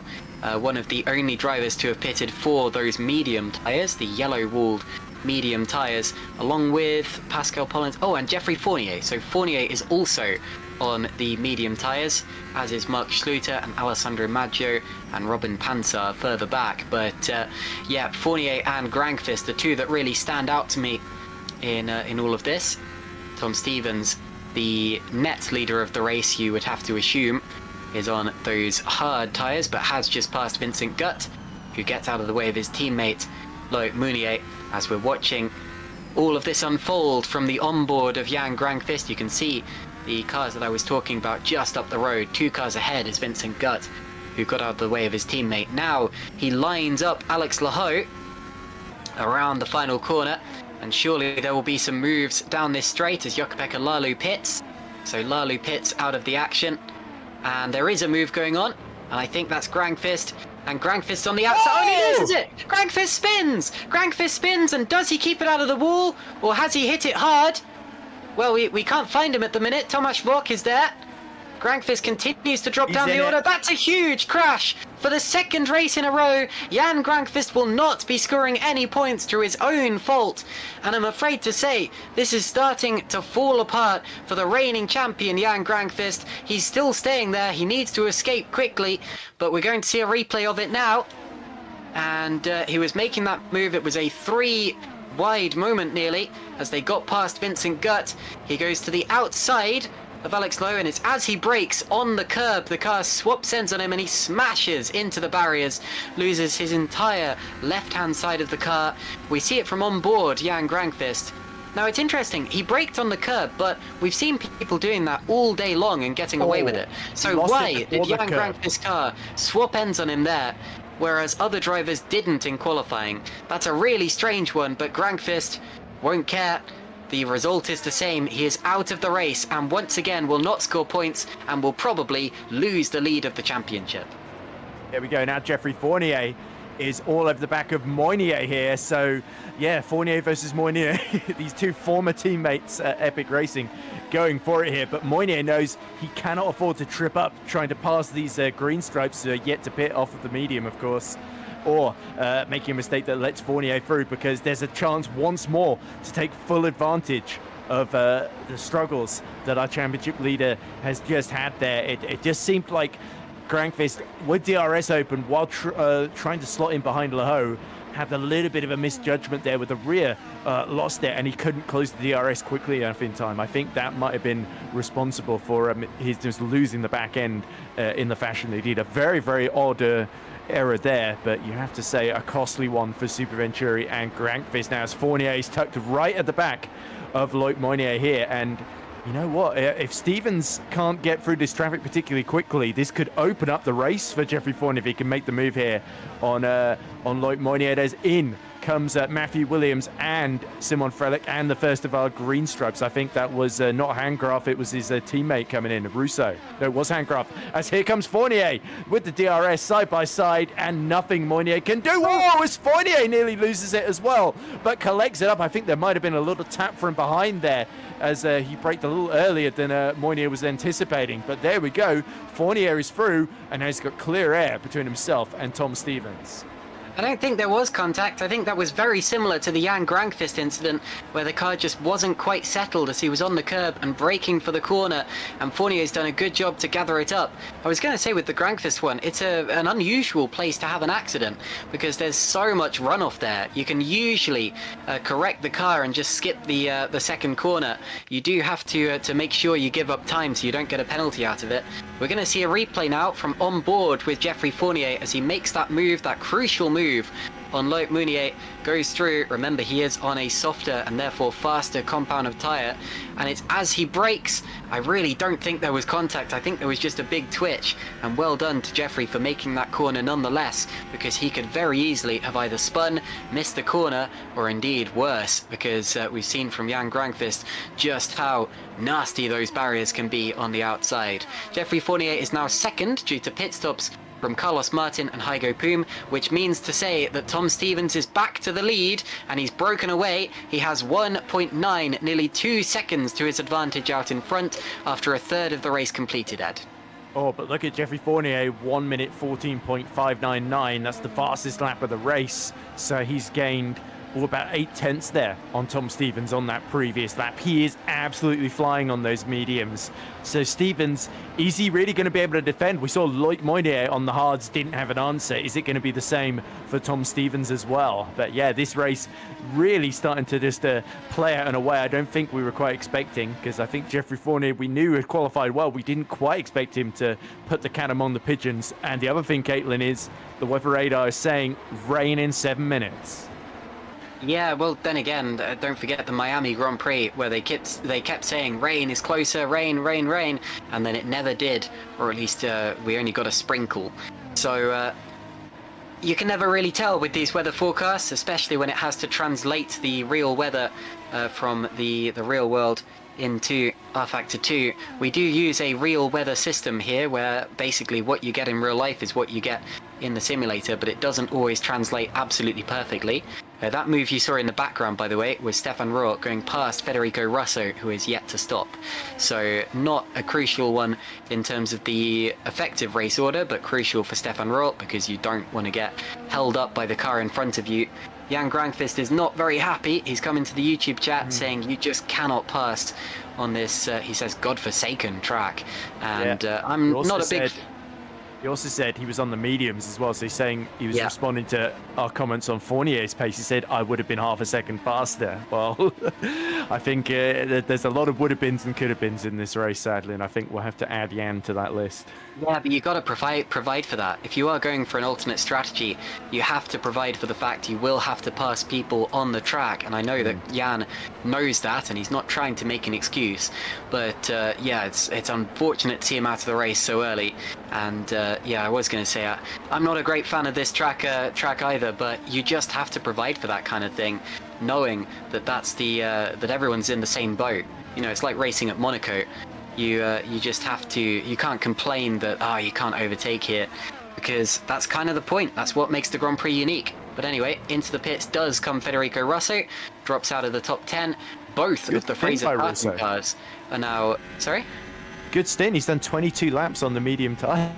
Hard. I think it was the medium. Really, he did start. So for his first start in like 4 years, Russo showed that he's certainly not lost none of his tyre preservation touch. Indeed. Also interesting, looking at the lower end of the field, those who sort of pit from the mediums early doors. Maggio has got a massive undercut on Carlos Martin, but Martin is starting to catch him for what's now 15th position with the retirement of Jan Grankvist. Then fastest lap of the race for Martin, 1:14.5. So he's going to be closing down Maggio very, very quickly in the next 4 or 5 laps or so. So just over a third of the race completed and the first pit window completed. Tom Stevens leads by half a second from Geoffrey Fournier, who is lapping significantly faster, partly due to those tyres and partly due to the fact he can see his target up ahead. Then Loic Meunier is third, followed by Alex Lahoud, Mathieu Winnick, Stefan Roth, Tomasz Vogt, Moritz Kropp, David Feiduk and Sven Schubert. Look at Fournier gaining on Tom Stevens. He won't be quite close enough to make the move that time around, and we're not sure if he was using push to pass or anything like that, but he's certainly getting closer. both of the Fraser Tartan cars are in the top 10. This has been a great race for them. Meanwhile, Jarl Tyen has just passed. Whoa, and a massive twitch from Jarl Tyen as he passes Pollens and then loses out on the exit of turn 2. And Tyen has really dropped back after that first stint. He was well and truly inside the top 10, but just got mugged in the pit window. I wonder if he missed his pit box or something here comes Tyen again. He dives up the inside of Pascal Pollens. They're so lucky not to have locked wheels into that turn, that fourth turn of the course. And Pollens does hold him off, maintains that 11th position. The two Edge Esports cars together in 11th and 12th. And then Jarl Tyen settling for 13th position and looking likely to drop even further down the order with Kilk and Maggio in close attendance. Yeah, you can tell Tyen has just been a bit frustrated, much like we heard from Maggio, interestingly enough, that the frustrations of not being able to make the moves on this circuit, especially when you're not quite close enough with the DRS and you've sort of got to do all the work once you get to the braking zone. Those moves can be a bit of a nightmare because you just find yourself really vulnerable in the exit through 2 and 3, as now we see Stevens is going to have to start defending then from Geoffrey Fournier. And now if Moynier can keep in touch with this battle, if things start kicking off, he could become a real factor here. So this is slowly turning into a four-way fight here with Alex Lahoe, the least experienced of the four up front, just sort of biding his time and trying to go for his second Super League podium here. Don't forget about Milnek, is only 1.2 seconds behind him as well, so he can't afford to be held up too much either. So this really is going to depend how hard it is for Fournier to pass Stevens, or if he just runs out of medium tyres before the hard tyre runners are able to sort of fight back here. And Jarl Tyen has now got past Fournier, has now got past Pascal Pollens, importantly so. This would actually be Loic Meunier's third GPWC podium if he was to finish in third position. Oh, you were talking about Alex Lahoe, my apologies. Yes, Lahoe, this would be a second It's all podium. these Frenchmen, right? It's so easy to get the three of them mixed up. I don't know about that, but maybe. But anyway, over the line we go again. Alex Lahoe continuing to gain. The top 4 are still coming together in terms of their lap times. It's pretty much a linear sweep with Lahoe faster than Meunier, faster than Fournier, faster than Stevens. And Maciej Winnick passing Tomasz Vok in the background there. No, it's Vak passing Rult for 6th, so he split the edge. My apologies. See, well, I wouldn't say it's easy to get the Frenchmen mixed up. It is easy to get muddled up when you have 2 Road to Formula cars fighting 2 HRT cars. But anyway, here we're going to see a replay of what we've just seen. Tomasz Vok down the straight. And this is in 6th position. Well, he's 7th now. He's about to get up into 6th position, passing Stefan Rohr up the inside. A pretty straightforward move in one of the only overtaking opportunities of the lap into turn 1, and another big twitch. A lot of these cars looking very twitchy. I was saying that about Jarl Tyen in qualifying, and Tyen seems to be struggling with it even more in the race. But also, when these drivers are pulling overtakes, it's very common to see them have a little twitch as they get out of that turbulent air and into their clean air for the first time.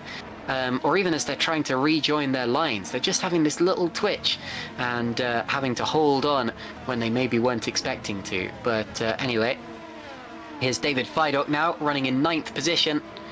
And in the background, Jarl Tyen defending from Pascal Pollens, who he passed only a lap ago, trying to prevent his hard work from being undone pretty much immediately. And Tyen does stay ahead of Pascal Pollens at the start of the 28th lap. Yeah, you see Feidock has actually been undercut by Moritz Kropp, and it's a similar story for Schubert, the other Fraser Tartan as well.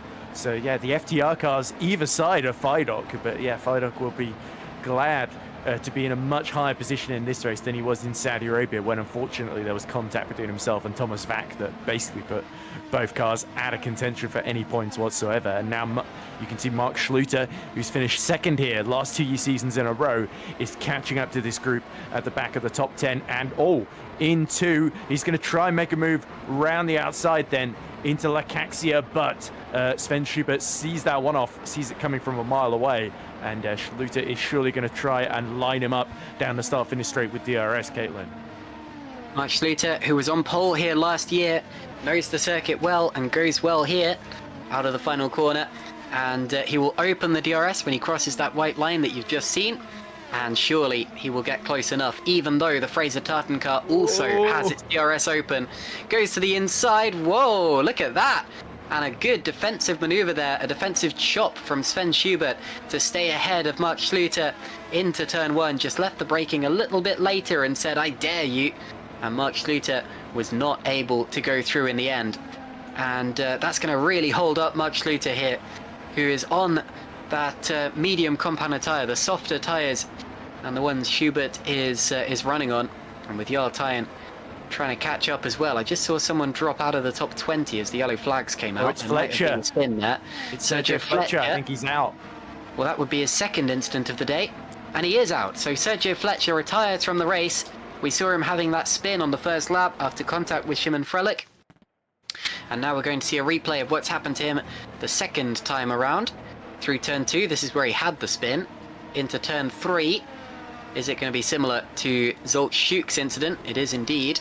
And bump into the wall and loses front and rear wing. Possibly could have got it back to the pits from there, providing he kept the engine, because no wheels went bye-byes, but unfortunately Sergio Fletcher did. So 5 cars retiring from this race. 25 remain. We haven't quite seen the level of attrition that we got at Saudi Arabia, but that's to be expected with there being much more runoff at this circuit and fewer walls right by the side of the track. But even so, 5 cars out of the race, and that means that if you finish this race, the chances are you will still score points, Ed. Well, you would hope so if you're running a bit further back in, say, one of the green stripes, for instance. But yeah, I think I was confused by what you said there, because I think what took him this race crashing out. But no, you of course think I meant Singal. Yep. Yeah, I did mean Singal. Sorry, just thinking, like, have I missed something? Am I going mad? But anyway, yeah, it's really fascinating to watch this fight up front, because Fournier, his lap times have plateaued a little bit, and Stevens has started to fight back in a sort of 15.4s, lapping about just under a tenth quicker on average per lap. And that's why, while he can't quite break DRS is sort of bringing Fournier slowly back into it.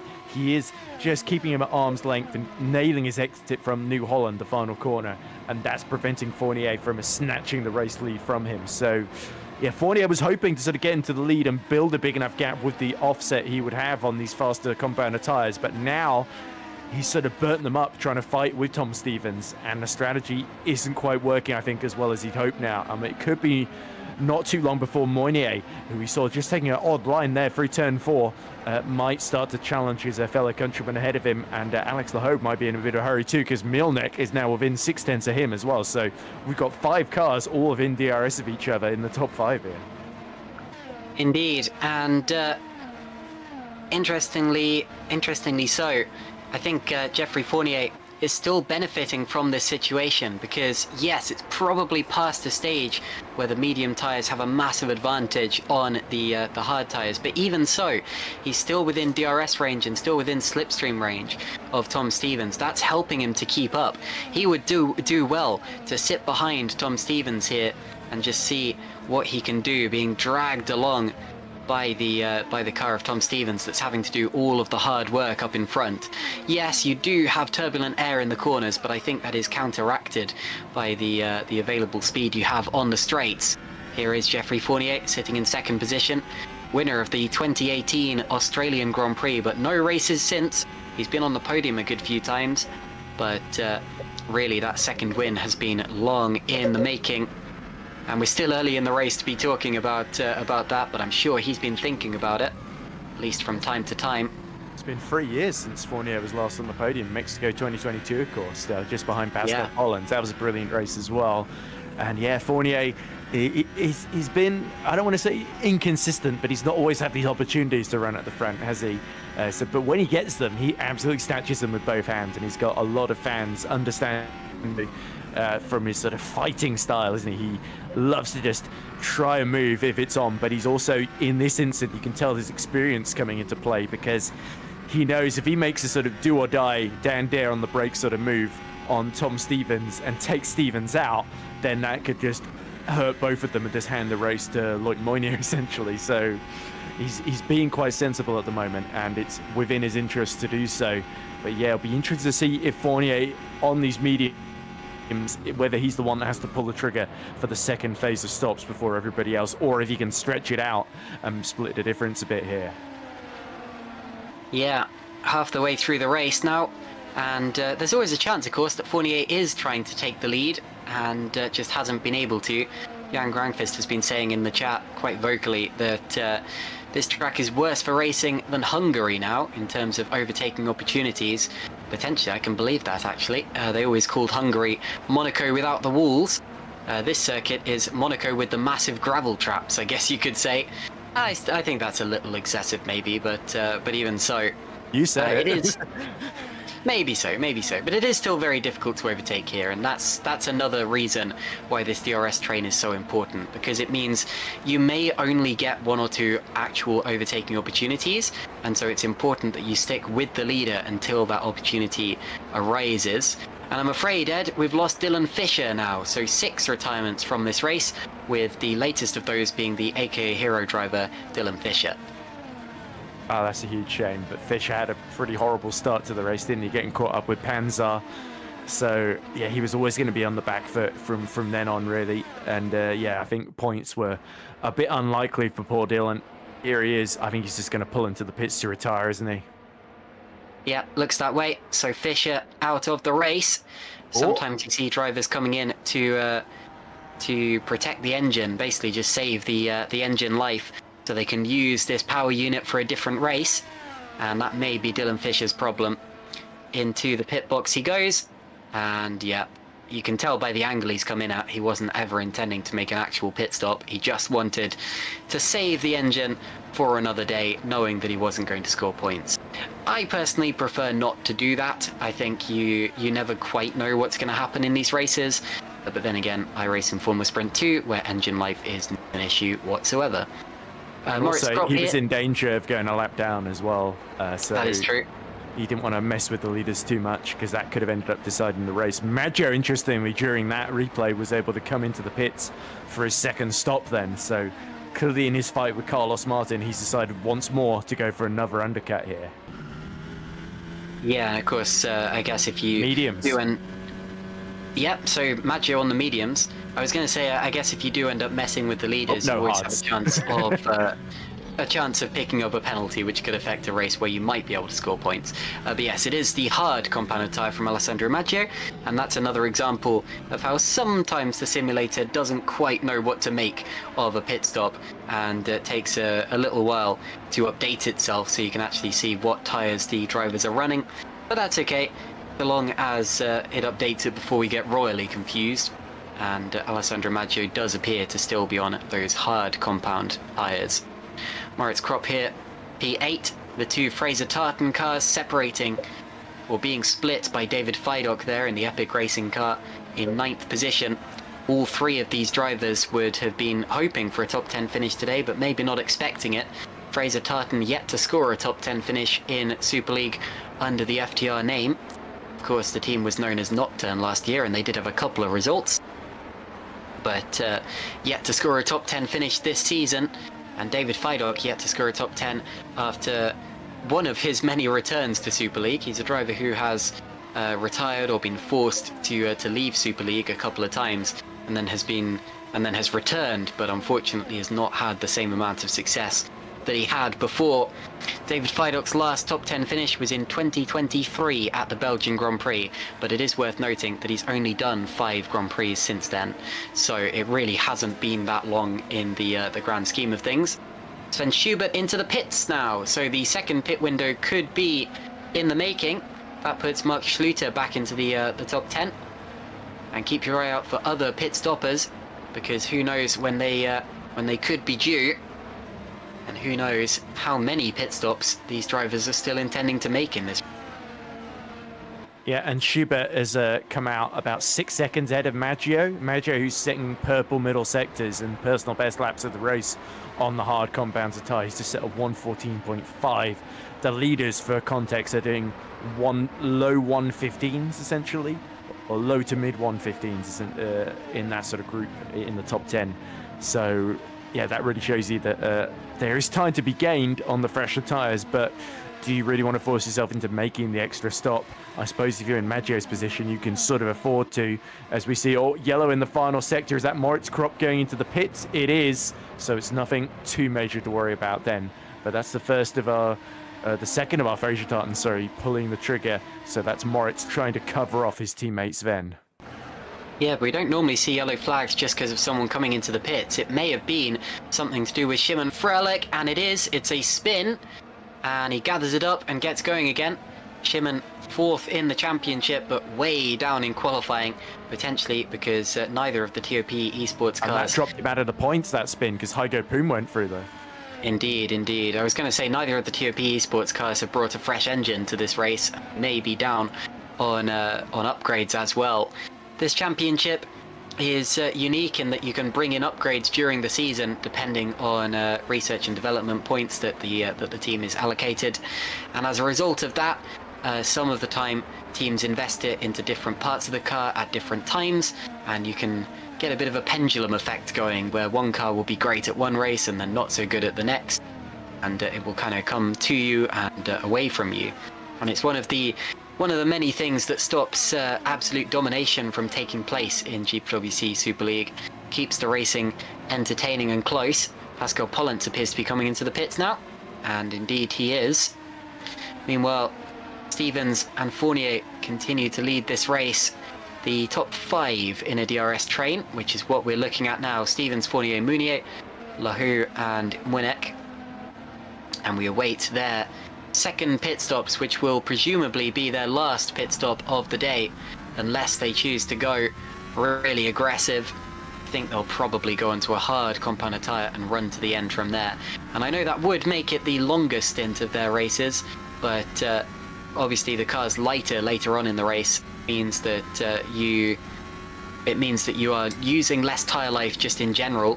The car's being rubbed into the ground a little less than it would be on full fuel, and so you do often see drivers running a little longer at the end of the race, just making that last pit stop before you might expect. Yep.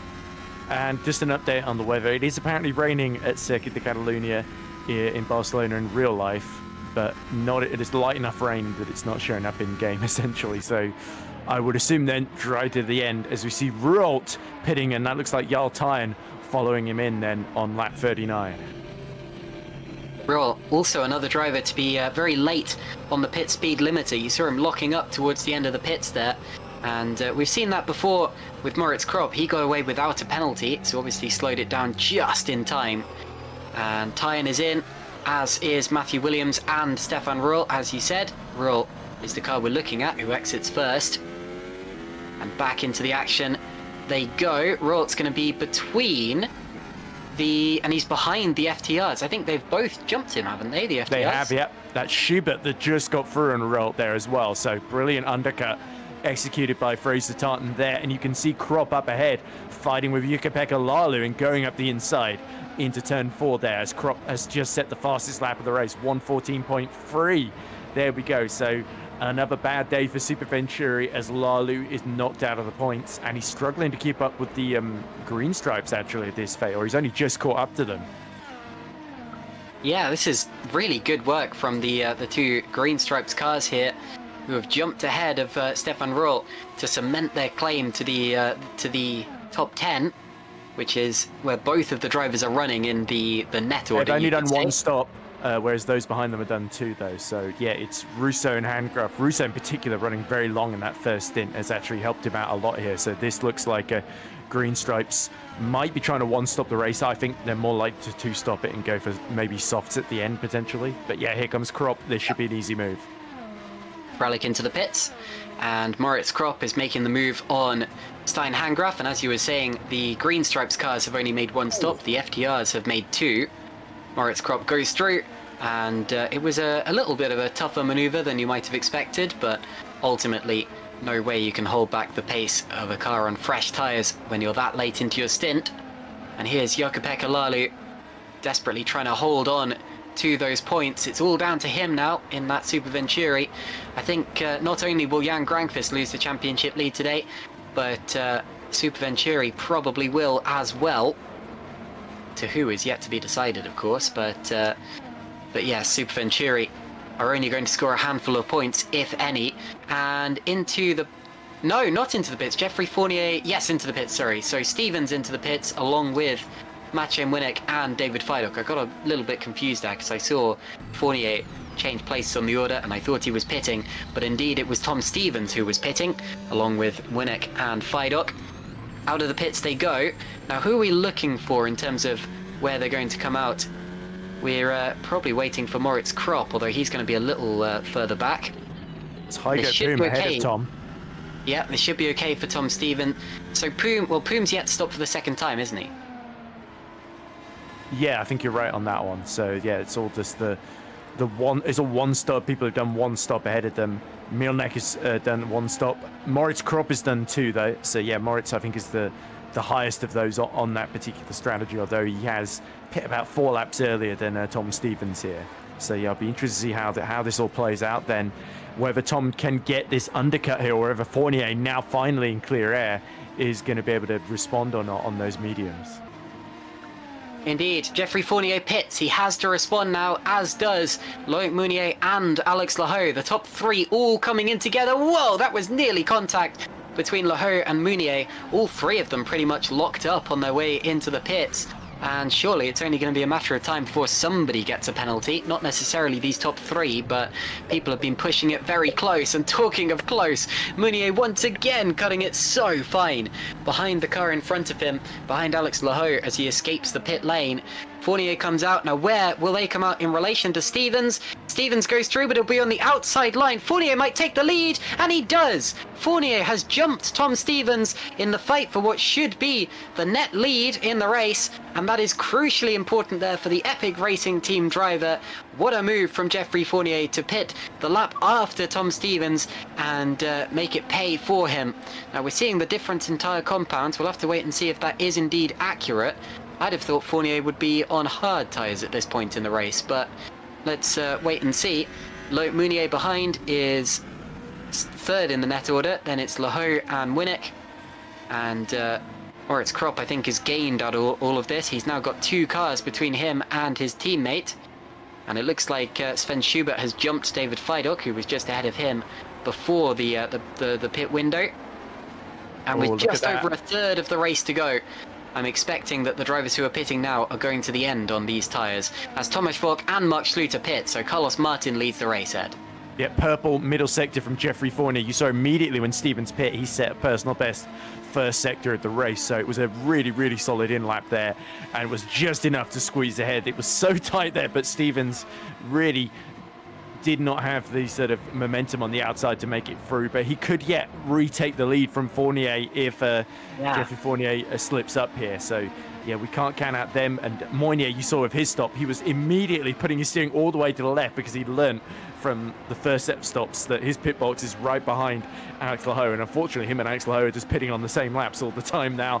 As you can see, they've all caught up to Hygo Poom now, and speaking of caught up, Mark Schluter stuck behind Sven Schubert once again as they come out of their second set of pit stops here. So Schluter's got to clear Schubert quickly here if he wants to finish in the top 10.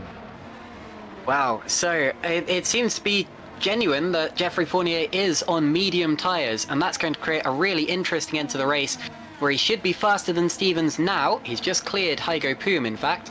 He should be faster than Stevens now, but will his tyres go off towards the end of the race, and will he have saved enough push to pass to hold off Tom Stevens if that does indeed happen?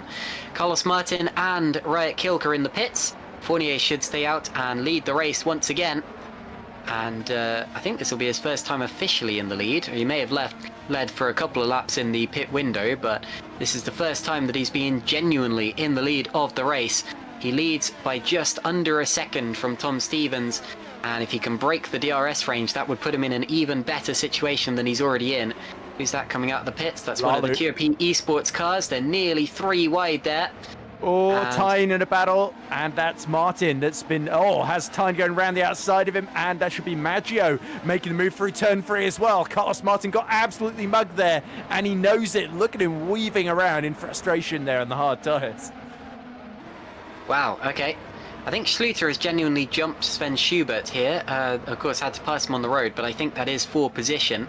It is. Schluter, Yep. I think, pitted twice as well, so he will be in the top 10. And he's past Poom as well, so that's crucial. Moynier is still stuck behind the Estonian. Okay, well, there you go. Mounier taking a lot longer to pass Hygo Poom than Stevens or Fournier did. And up in front, you see Alessandro Maggio right on the tail of Jarl Tyen. I say up in front, I mean in terms of the visuals that we're seeing right now. Of course, the battle between Stevens, Poom, Mounier is much further up the road, and we're seeing it now, and they're going nearly 3 wide as Mounier goes through, and Alex Lahoe follows him through, and nearly has a chance to pass Mounier in the process. But they both have got past Hygo Poom, who is yet to pit for the last time. We believe he's due another pit stop. Of course, it's always hard to tell when drivers have made one pit stop in the race, because realistically you don't have to make a pit stop, you just should. But anyway, Hygo Poom down to 5th position, will continue to drop until he makes that pit stop. And now here's Maciej Winnick, who will be trying to make an equally decisive, equally quick move to try to keep up with Mounier and Lahoe, who are fighting up in front. I think another thing to note, Ed, is has Matthew Williams made 2 stops in this race now? Because if that is the case, that means he should still be on for points despite his really poor qualifying position, and that's crucial in terms of the championship. He will potentially be elevated to about 2nd or 3rd. I mean, he's already 3rd in the championship, but he'll move ahead of Grangfist. I think he will be passed by Stevens. He was 15 points behind Grangfist, as we see Milnek is going to easily clear Hygo Poom with DRS here. As you can see, Lahoe is lining up Loic Moynier, and Stevens, by the way, did briefly set the fastest lap of the race, chasing down Jeffrey Fournier. Fournier has fought back on this lap, as Schluter now in clear air has set the fastest lap for himself. As you can see, is that Martin still fighting in the background? No, it's Simon Frelich, I think. No, it is Martin, sorry. Just clearing Maggio as he forces him wide, and I think Right Kilk is going to get involved along with Pascal Pollens too, if he's not careful here. So Maggio's starting to go backwards. Yep, there's just a little bit of contact between the two as well, but they've got away with it. And you can see Maggio under pressure now from Riot Kilk, who should be higher up the order if his qualifying pace was anything to go by. He did pretty well in qualifying. But anyway, Alessandro Maggio, 20 laps to go. Ooh, big twitch once again. Not the best race for Valet Esports, who have been so impressive so far this year. Have looked a couple of times like genuine contenders for wins, but haven't quite managed it just yet, and presumably won't today. And he's the only Valet Esport driver left in the race, as Sergio Fletcher retired earlier on. Fletcher retiring from what is his home Grand Prix as well, one of just 2 Spanish drivers on the grid, along with Carlos Martin, who is just up the road from this battle. And there were 2 cars side by side a bit further up as well. Yeah. Federico Rosso by Ruot and Williams on DRS then. And now Tyen's going to have a go as well. Oh, switches to the inside at turn 3. Very, very late there. Good that Russo spotted that in time and left plenty of room. But yeah, you can tell the Green Stripes driver just does not have the pace of those on the fresher tyres here. So this is Green Stripes on what's at the moment a 1 stop compared to everybody else. The fastest driver on the track right now is Maciej Winnick in 5th position. At least on the last time of asking, he set his personal best lap, a 1:14.0. It could end up being 5 for the lead once again, as we saw it before the... well, actually, Mounier is a good few seconds behind Stevens now, so maybe not. But Winnick is charging and still has a really good chance for a podium here, as he gets closer again to the back of Alex Lahoe. And once again, and this time actually, a personal best lap set by Moritz Kropp, and a fastest lap of the race set by Mark Schluter. It really is push time now for quite a few of these drivers, as Fidok repasses Sven Schubert, gets back into the top 10. But Mark Schluter now the fastest driver on the road, trying to stake his claim to the fight for the top 5. And we know how good Schluter is at this circuit from the last couple of years of racing.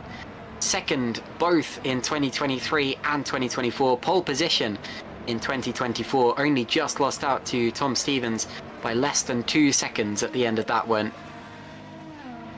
I wonder if Heiko Poom's staying out this long, like the green stripe. Maybe he was hoping it would just rain at the end of the race and that would save him.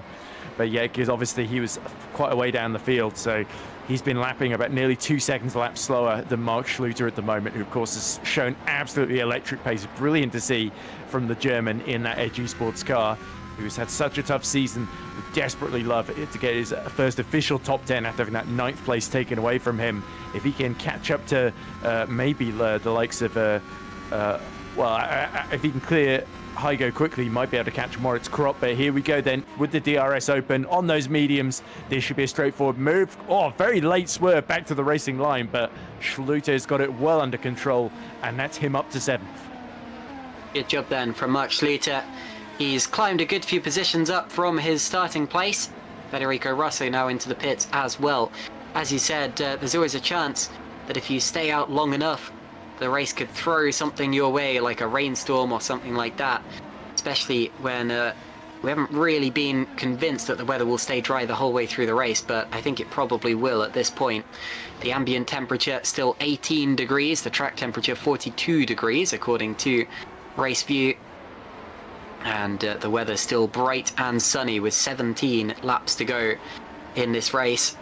Geoffrey Fournier still leads the race, but it's close. It's only 0.7 of a second between himself and Tom Stevens as they come through the last couple of corners of this lap.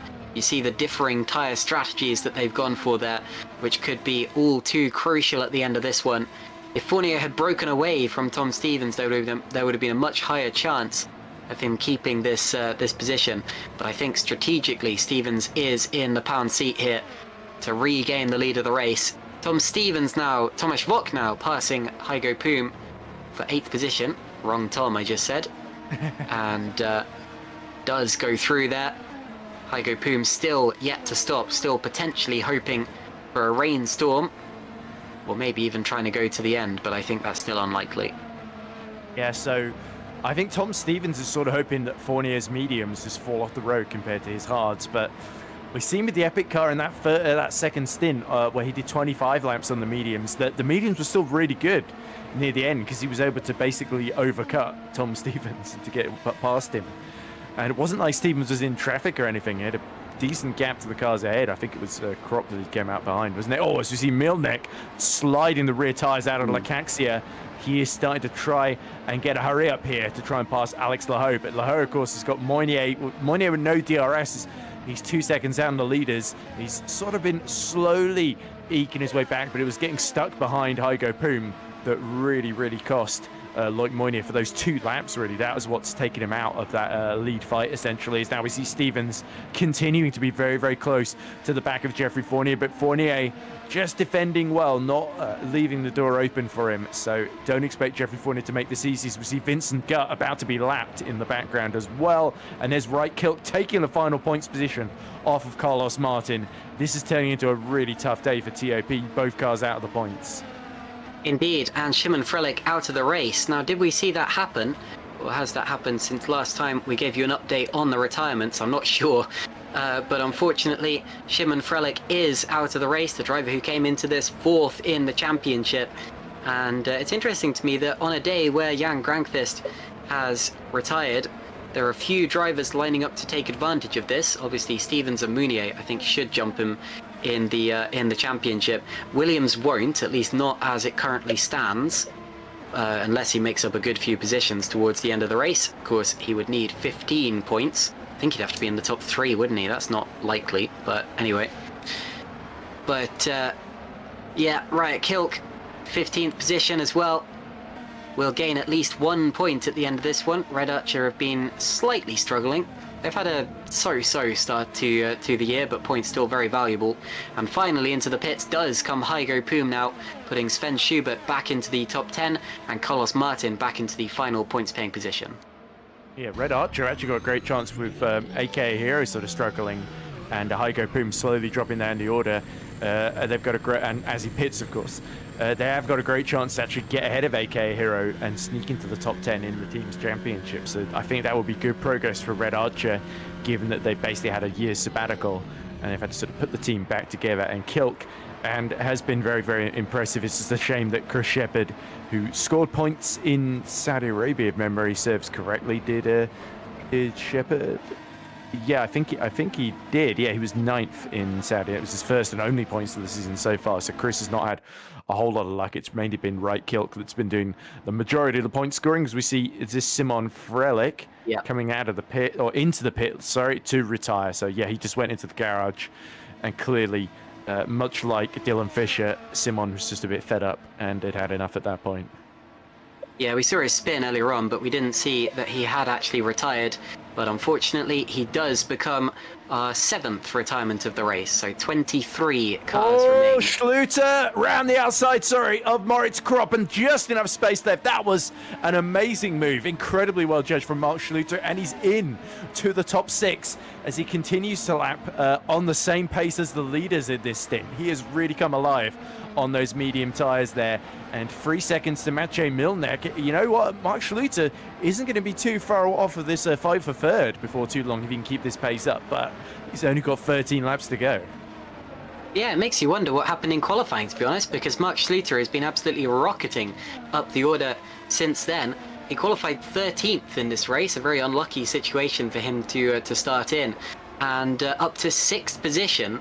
And like he said, it's unlikely that he will stay there. He's still got the pace to climb further up.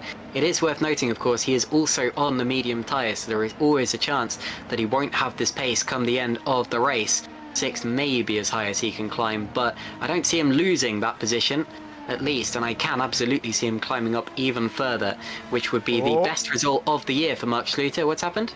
Look, it started to rain. The weather has changed. Yeah, so it's officially showing rain.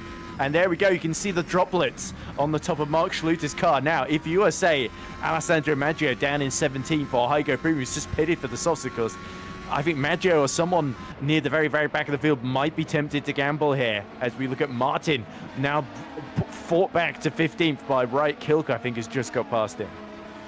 Yeah, you'd be gutted if you just made a pit stop, but I tell you what, if you're a race engineer now, get on the radio, say it's raining, and if your driver is further back than, say, 16th, 17th position, maybe even higher than that, bring him in. You've got to do this.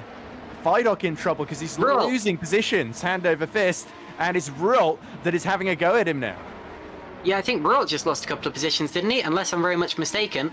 But Fidok has dropped behind Sven Schubert once again. And here we go through the right-hander. That corner is going to be so difficult if it gets a little slipperier than this. It's a very fast corner at the best of times, but you've got the curb on the outside. We've seen crashes there already today. Rult a little bit twitchy out of the left-hander. Now, sometimes these rain showers don't last. Sometimes it's not worth bringing the drivers in at all. And with 11 laps to go, it's not guaranteed that everyone will stop, but Stefan Rult comes in. Now, this is crucial. Does he go? Surely he's got to go into inters. He's got to go into inters because you've got to react to what the weather's doing in the moment. And I tell you who this is really good for, especially if it continues to rain hard, and that would be Geoffrey Fournier. Because if everyone pits for intermediate tyres, then that would negate the advantage that Stevens may have had being on the hard compound of tyre earlier on in the stint, and it would basically reset the tyre compound race and mean that Geoffrey Fournier can potentially, and they're side by side, and Stevens takes the lead. Never mind, Tom Stevens has taken the lead of the race, and I have to assume that Fournier made a mistake because that is not normally an overtaking opportunity. That corner, the exit of the chicane, I think Fournier's run off and probably jumped over the gravel through the chicane. Yeah, and now Moynier and Co have started to catch them now. So, yeah, you see Stevens now pulling away. Is Fournier, it's so frustrating for him. He had things all tied up and they have to come in. The rain is too much. So it's going to be a race in the pit lane and have Rult, Kilk, Lalu, Maggio, Russo, Handgraf and Panzer all pulled a blinder here by pitting the previous lap because they're going to be flying out there where everyone else is struggling for traction. One lap shouldn't affect it too much, to be honest. One lap, it can make a difference, especially if your opponents make a mistake, but it's not guaranteed. Geoffrey Fournier escapes the pits now. Will he get out still ahead of Tom Stevens? Stevens is moving. They're going to be side by side on the exit. Stevens does just about lead the race, and my apologies, of course, Stevens was ahead before the pit stops because of the presumed mistake that Geoffrey Fournier made when we weren't looking. We should see a replay of that soon, but understandably, we're looking at the live action now, as every single car that was yet to pit has now pitted. Stefan Rowe will gain some places as a result of that. There's a yellow flag somewhere, and there you see them. And I don't think Walk and Schubert are on hard tyres. I think they both pitted too, didn't they? Yeah, both Indeed. on Inters. So everyone should be on Inters now. Yeah, I think Vincent Gutt at the back, lap down, was the last to put the Inters on then. But yeah, that one mistake from Geoffrey Fournier under incredibly tricky conditions, slicks on a dampening track, and you've got to feel for him because he had things under control and the rain has really gone against him. Look at Moynier now. He sees an opportunity to gain back the time he lost earlier on stuck behind Igo Poom, and at least get into the top 2 here, maybe even challenge for victory. So these last 10 laps, it's like an ice rink out there, but it could go any one of 3 ways between Stevens, Fournier and Moynier. Alex Lahoe, I think, is a little bit further back, a second in arrears, just trying to hold off Milnek now. As you rightly say as well, Stefan Rupp, the big beneficiary, he's gotten up to 9th with the undercut on the intermediate tyre. And look at Moynier, he's absolutely charging towards the back of Fournier into turn 1.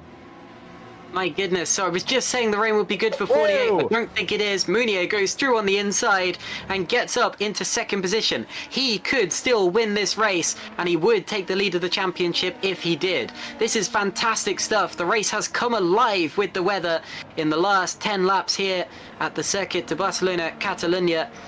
And what a race we have on our hands for the final 10 laps. Loic Mounier is within a second, within 0.6 of a second of Tom Stevens. I think DRS is probably disabled at this point, but still, the closer you can get, the more of an opportunity you have of making that overtake later on. And there's the chicane where I think it probably all went wrong for Geoffrey Fournier, but we're yet to see confirmation of what happened. We're yet to see a replay. And towards the end of this lap we go. And Remco has just messaged us to say, Remco, of course, the broadcast director, to say, for what it's worth, I've seen Loic in multiple other leagues dominating in wet conditions. He's incredibly good at it. So keep your eye on Loic Mounier here, see what he can do. Whoa! Unfortunately, we can't find you the replay of the incident. Now, what happened there? Yeah, he had a big snap just coming out into New Holland there, but he collected it up masterfully. It was through Europe car, the penultimate corner, where the rear just threatened to get away from him, and he just collected it up. But the lap before, he was 0.3 quicker than Tom Stevens, and he's again 0.2 quicker on this lap, even with that mistake then. So no DRS, of course, but as the rain continues to chuck it down even heavier, you've got to sense Moynier has got a genuine chance of victory. Remember, he is 9 points clear of Tom Stevens in the championship, of course, but what he wouldn't give to just steal victory as the rear drifts out through turn 4. Moynier, though, as you say, looks so confident for these conditions. Geoffrey Fournier is still on at the moment for a first podium in 3 years, but let's not forget Alex Lahoe, who has started to gap Milnek and is starting to catch Fournier in front of him. In fact, he caught him by 0.6 of a second the last lap. Fournier is the one struggling the most, I think, of our leaders in these conditions.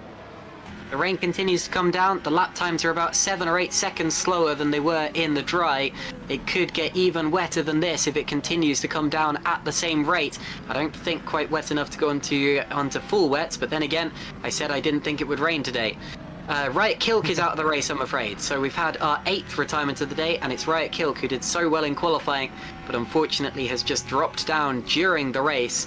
There's more yellow flags popping up from time to time. But Stevens continues to lead from Mounier, Fournier, Lahoe, Winnick, Schluter, Wach, Krop, Rohr, and Schubert at the top 10, and Feidock's out of the race. Oh, what a shame. Vincent Gutt has damage. He's missing his rear wing. But David Feidock, who had a great chance of his first top 10 in nearly 2 years, has retired from the race. And that is a massive, massive shame. He was also, and someone else is off on the outside there. And it's one of the green stripes. Yes, and they're missing their front wing. Could be Russo.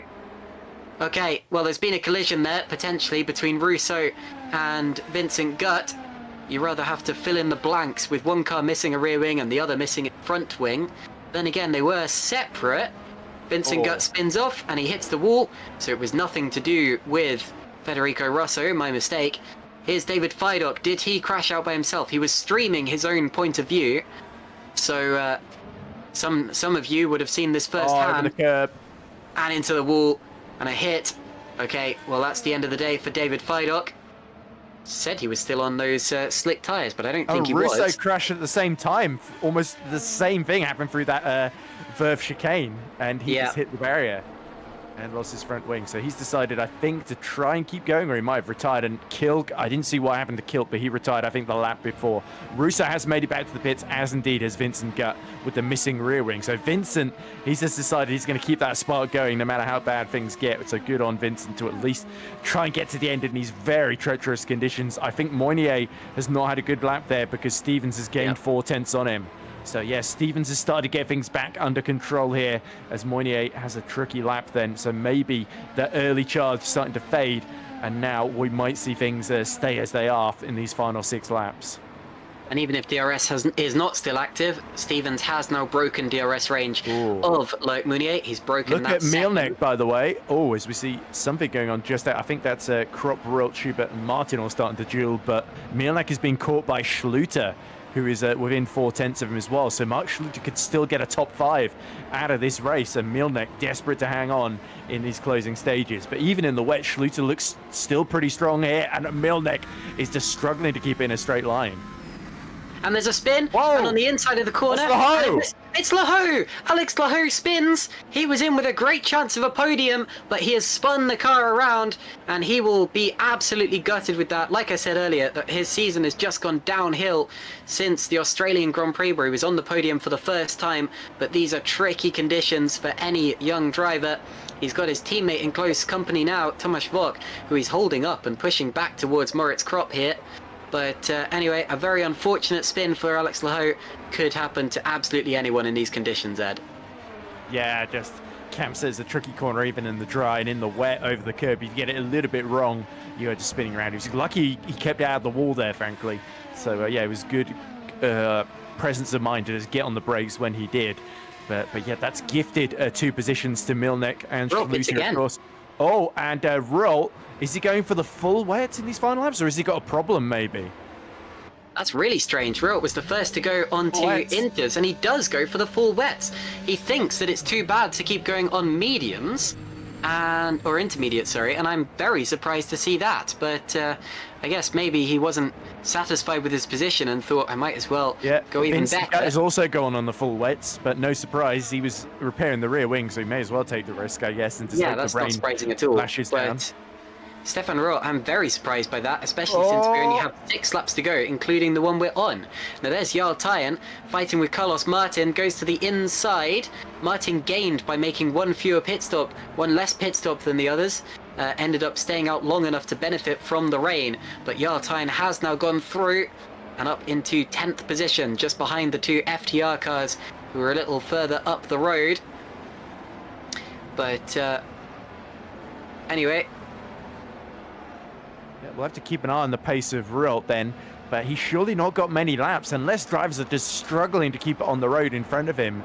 Then Rull, I think it's unlikely he's going to get back into the top 9. It might have been a gamble too far, but maybe when you're in the business of making gambles, he switched the inters before anyone else, and now he switched the full wet before anybody else. Maybe when you're just used to making gambles, it's a hard habit to break. And here's Matthew Williams, much like Jarl Tyen, trying to recover and get some good points out of today, because there's a great opportunity to close once more on Jan Grankvist and sort of regain ground in this championship. And yeah, he can't afford to be stuck behind Carlos Martin for too much longer because he's not got a whole lot of time left in this race. And as I said, Rull is going to start surely capturing the drivers ahead as the spray continues to increase here. Loic Mounier, by the way, 2.9 seconds behind Tom Stevens now. So Stevens continues to increase his stranglehold as Schluter 7/10 behind Mielnik, still not giving up on that fight for 4th. Tom Stevens is doing such a good job in these conditions. He's extended his gap to nearly 3 seconds over Loic Mounier now, and over 5 seconds from Geoffrey Fournier, who is in 3rd position. Remember, they were right together before the rain, and I think Fournier just dropped back another second. Is he okay there? But anyway, I don't think the wet conditions really suit him. Maybe his setup was just less suited to this than the likes of Stevens and Mounier. Continuing to drop back a little further, may even come under threat from Matthew Winnick and Mark Schluter towards the end of this one. Mark Schluter, remember, from 13th on the grid is now in the top 5. He and Winnick both gained advantage from Alex Laho's spin just now. But of course, he won't be satisfied with any old position. He wants to keep climbing until the cows come home, until the fat lady sings, as they say, until the checkered flag drops. And that will be just 3 more laps after the lap that they're currently on. Raw and Guts, the 2 drivers on full wet tyres. Surprisingly so, as I said just now. It really... And Rault out! Rault is out of the race. So we will not see now how high he could have climbed on those wet tyres, because unfortunately he has retired from the race. So 21 cars remain. 20 cars remain with David Feidock's incident as well. So just 2/3 of the starters of this race. And that's why I'm saying...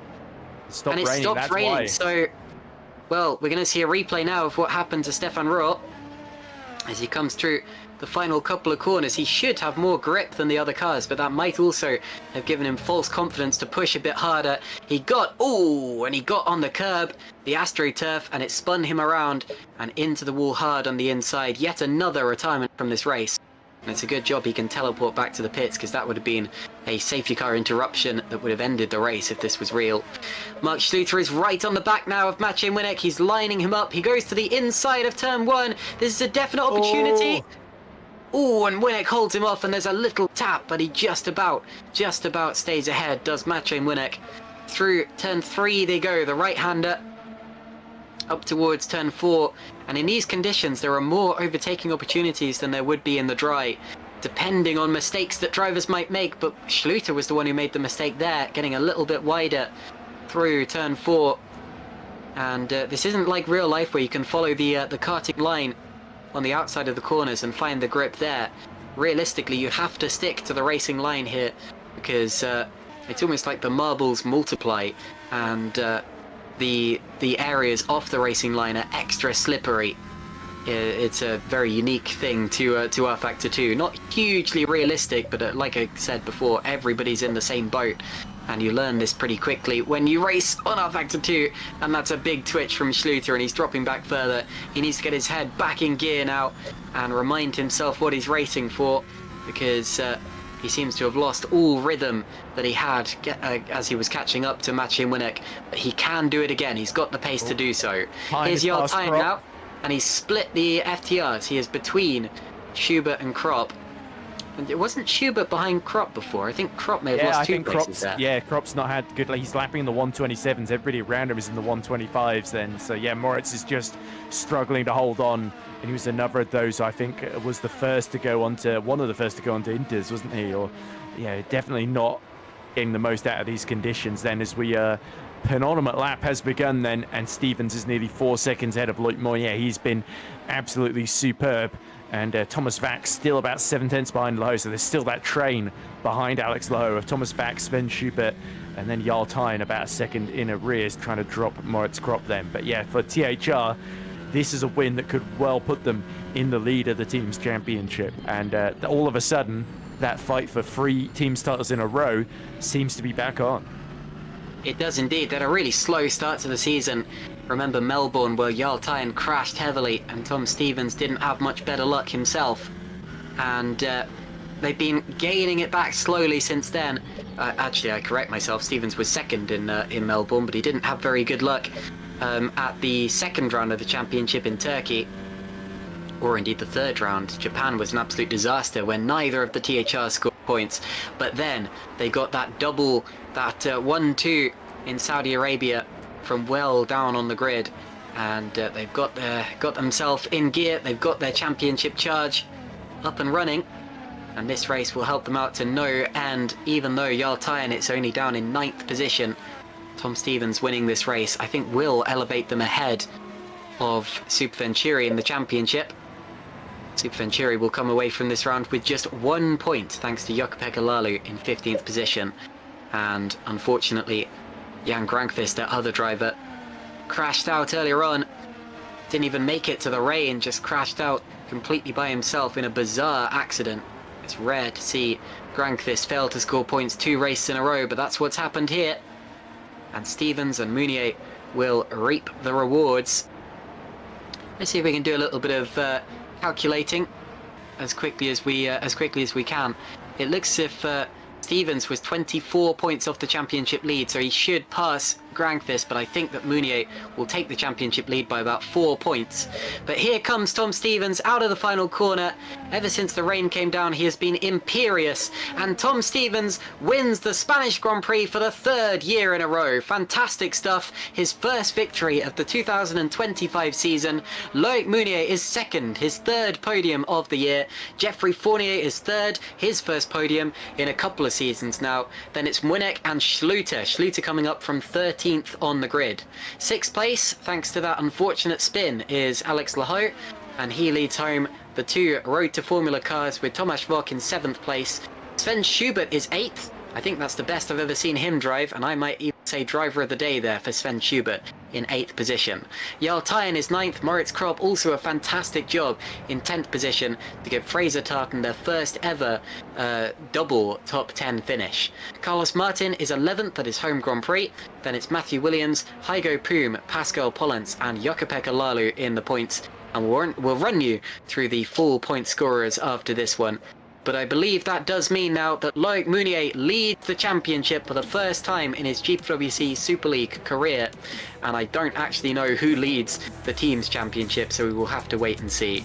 Stevens wins, Mounier is 2nd, Geoffrey Fournier is 3rd, then it's Maciej Winnick, Mark Schluter from 13th on the grid, then the 2 Road to Formulas of Alex Lahoe and Tomasz Vok, Sven Schubert P8, Jarl Tyen P9, and then Moritz P10, both of the Fraser Tartans in the top 10, which is a position that neither of them have found themselves in at any point of this season so far.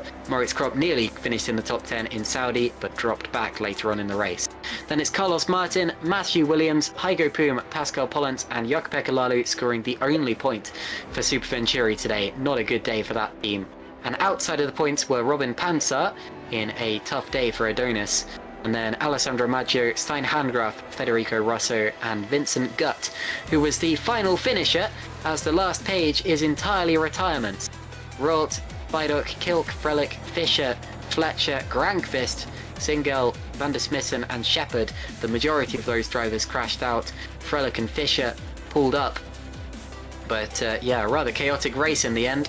Started off rather generically for a Spanish Grand Prix. But unfortunately, when the rain came down, all hell broke loose and drivers started crashing out left, right and centre, with Kilk, Vidok and Ruhl all falling foul of those tough conditions. So there you go, the race is over, and a fantastic victory from Tom Stevens to launch his and THR's championship campaigns. Better late than never, I suppose you could say. But with the performance they've shown today, there is nothing to say that they won't keep up this form going into the next few races. Ed, what do you make of that one? And what should we look forward to as we head towards the United States Grand Prix held at Indianapolis in 2 weeks' time? Yeah, well, Indianapolis should be a track that's a bit more popular with the drivers, and it should be slightly better for wheel-to-wheel racing. But nonetheless, I actually thought that was, by Spanish Grand Prix standards, the rain did help, making things a bit interesting at the end. But yeah, certainly there was a lot to talk about there. There was that amazing battle between Fournier and Stevens, and then Mounier recovering near the end with that move on Fournier in the wet to get up to 2nd, and put himself in the lead of the championship crucially, because I think if he'd been 3rd, Stevens might have jumped him. So yeah, 4 points between Stevens and Mounier. Disappointment for Granqvist, like you say, with that crash, but yeah, it certainly seems like he's someone in a bit of trouble. He had that brilliant momentum the first 3 races where he looked almost untouchable, didn't he? And then when Mounier beat him, ever since Mounier beat him at Suzuka, he's just looked just a little bit not really on the pace as much. And yeah, certainly today threatened to be a much better race for him. But yeah, Tom Stevens loves this place, took full advantage. And, you know, also a shout out to Mark Schluter with that difficult qualifying in 13th, getting up to 5th, nearly catching and passing Milnek at the end there. Schluter was just really, really exceptional today, especially in that last stint where he was just chewing through the field, making it look very, very easy for what's been otherwise a very, very tough season for AG Sports. They needed that top 5 today. Well, there you go. And like we were saying, join us in 2 weeks' time for the United States Grand Prix. That's going to be a fantastic one, where we're racing a quite unique version of the Indianapolis Grand Prix circuit with the full banking at the final corner. No fiddly chicane here, just like at the Circuit de Barcelona, Catalunya. But anyway, in the meantime, let's bring in our first interviewee of the day. And we have our race winner, Tom Stevens. Tom, hello. Hello, how are you? I'm okay, thank you very much, but I imagine that you're doing even better. Your first victory of the season and your third in a row at Catalunya. First of all, what makes this track so special to you? Well, to be honest, I'm not quite sure. I mean, I've always quite liked the track, but in GPV especially, it's just treated me extremely kindly.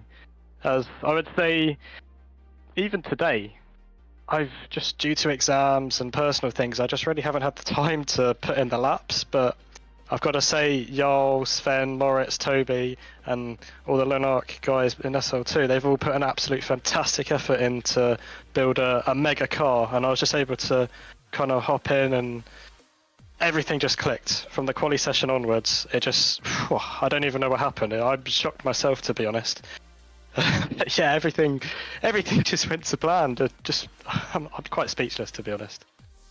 Well, you say everything went to plan, but we did see that crash in qualifying. What is it with THR cars hitting the wall in qualifying and then going on to win the race?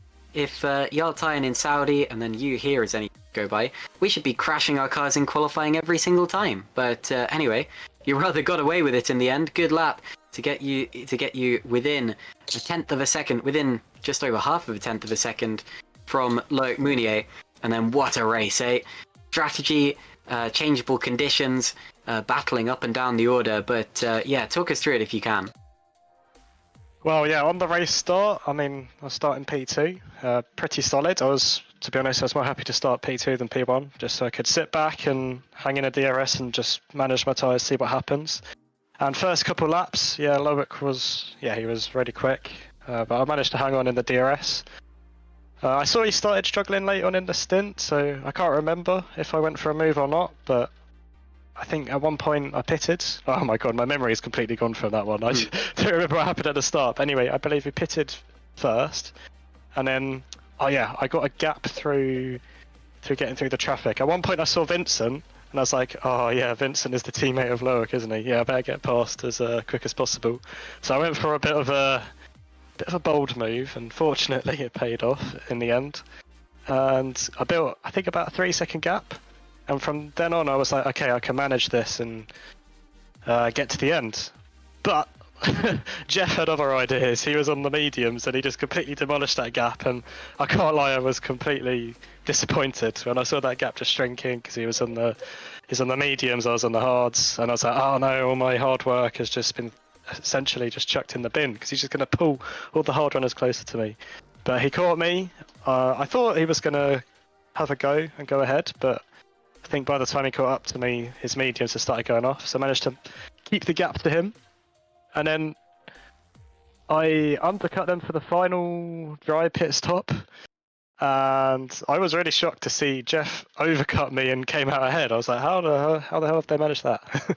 But yeah, in the end, just stuck to him, dumped my push to pass, built another bit of a gap to Loic, and then the rain came, and I was really praying the rain wouldn't come, because I was sitting behind Jeff, quite pretty. He was on the mediums. Fair play to him for going for a two-step on the mediums, to be honest. There's no way I could have done that.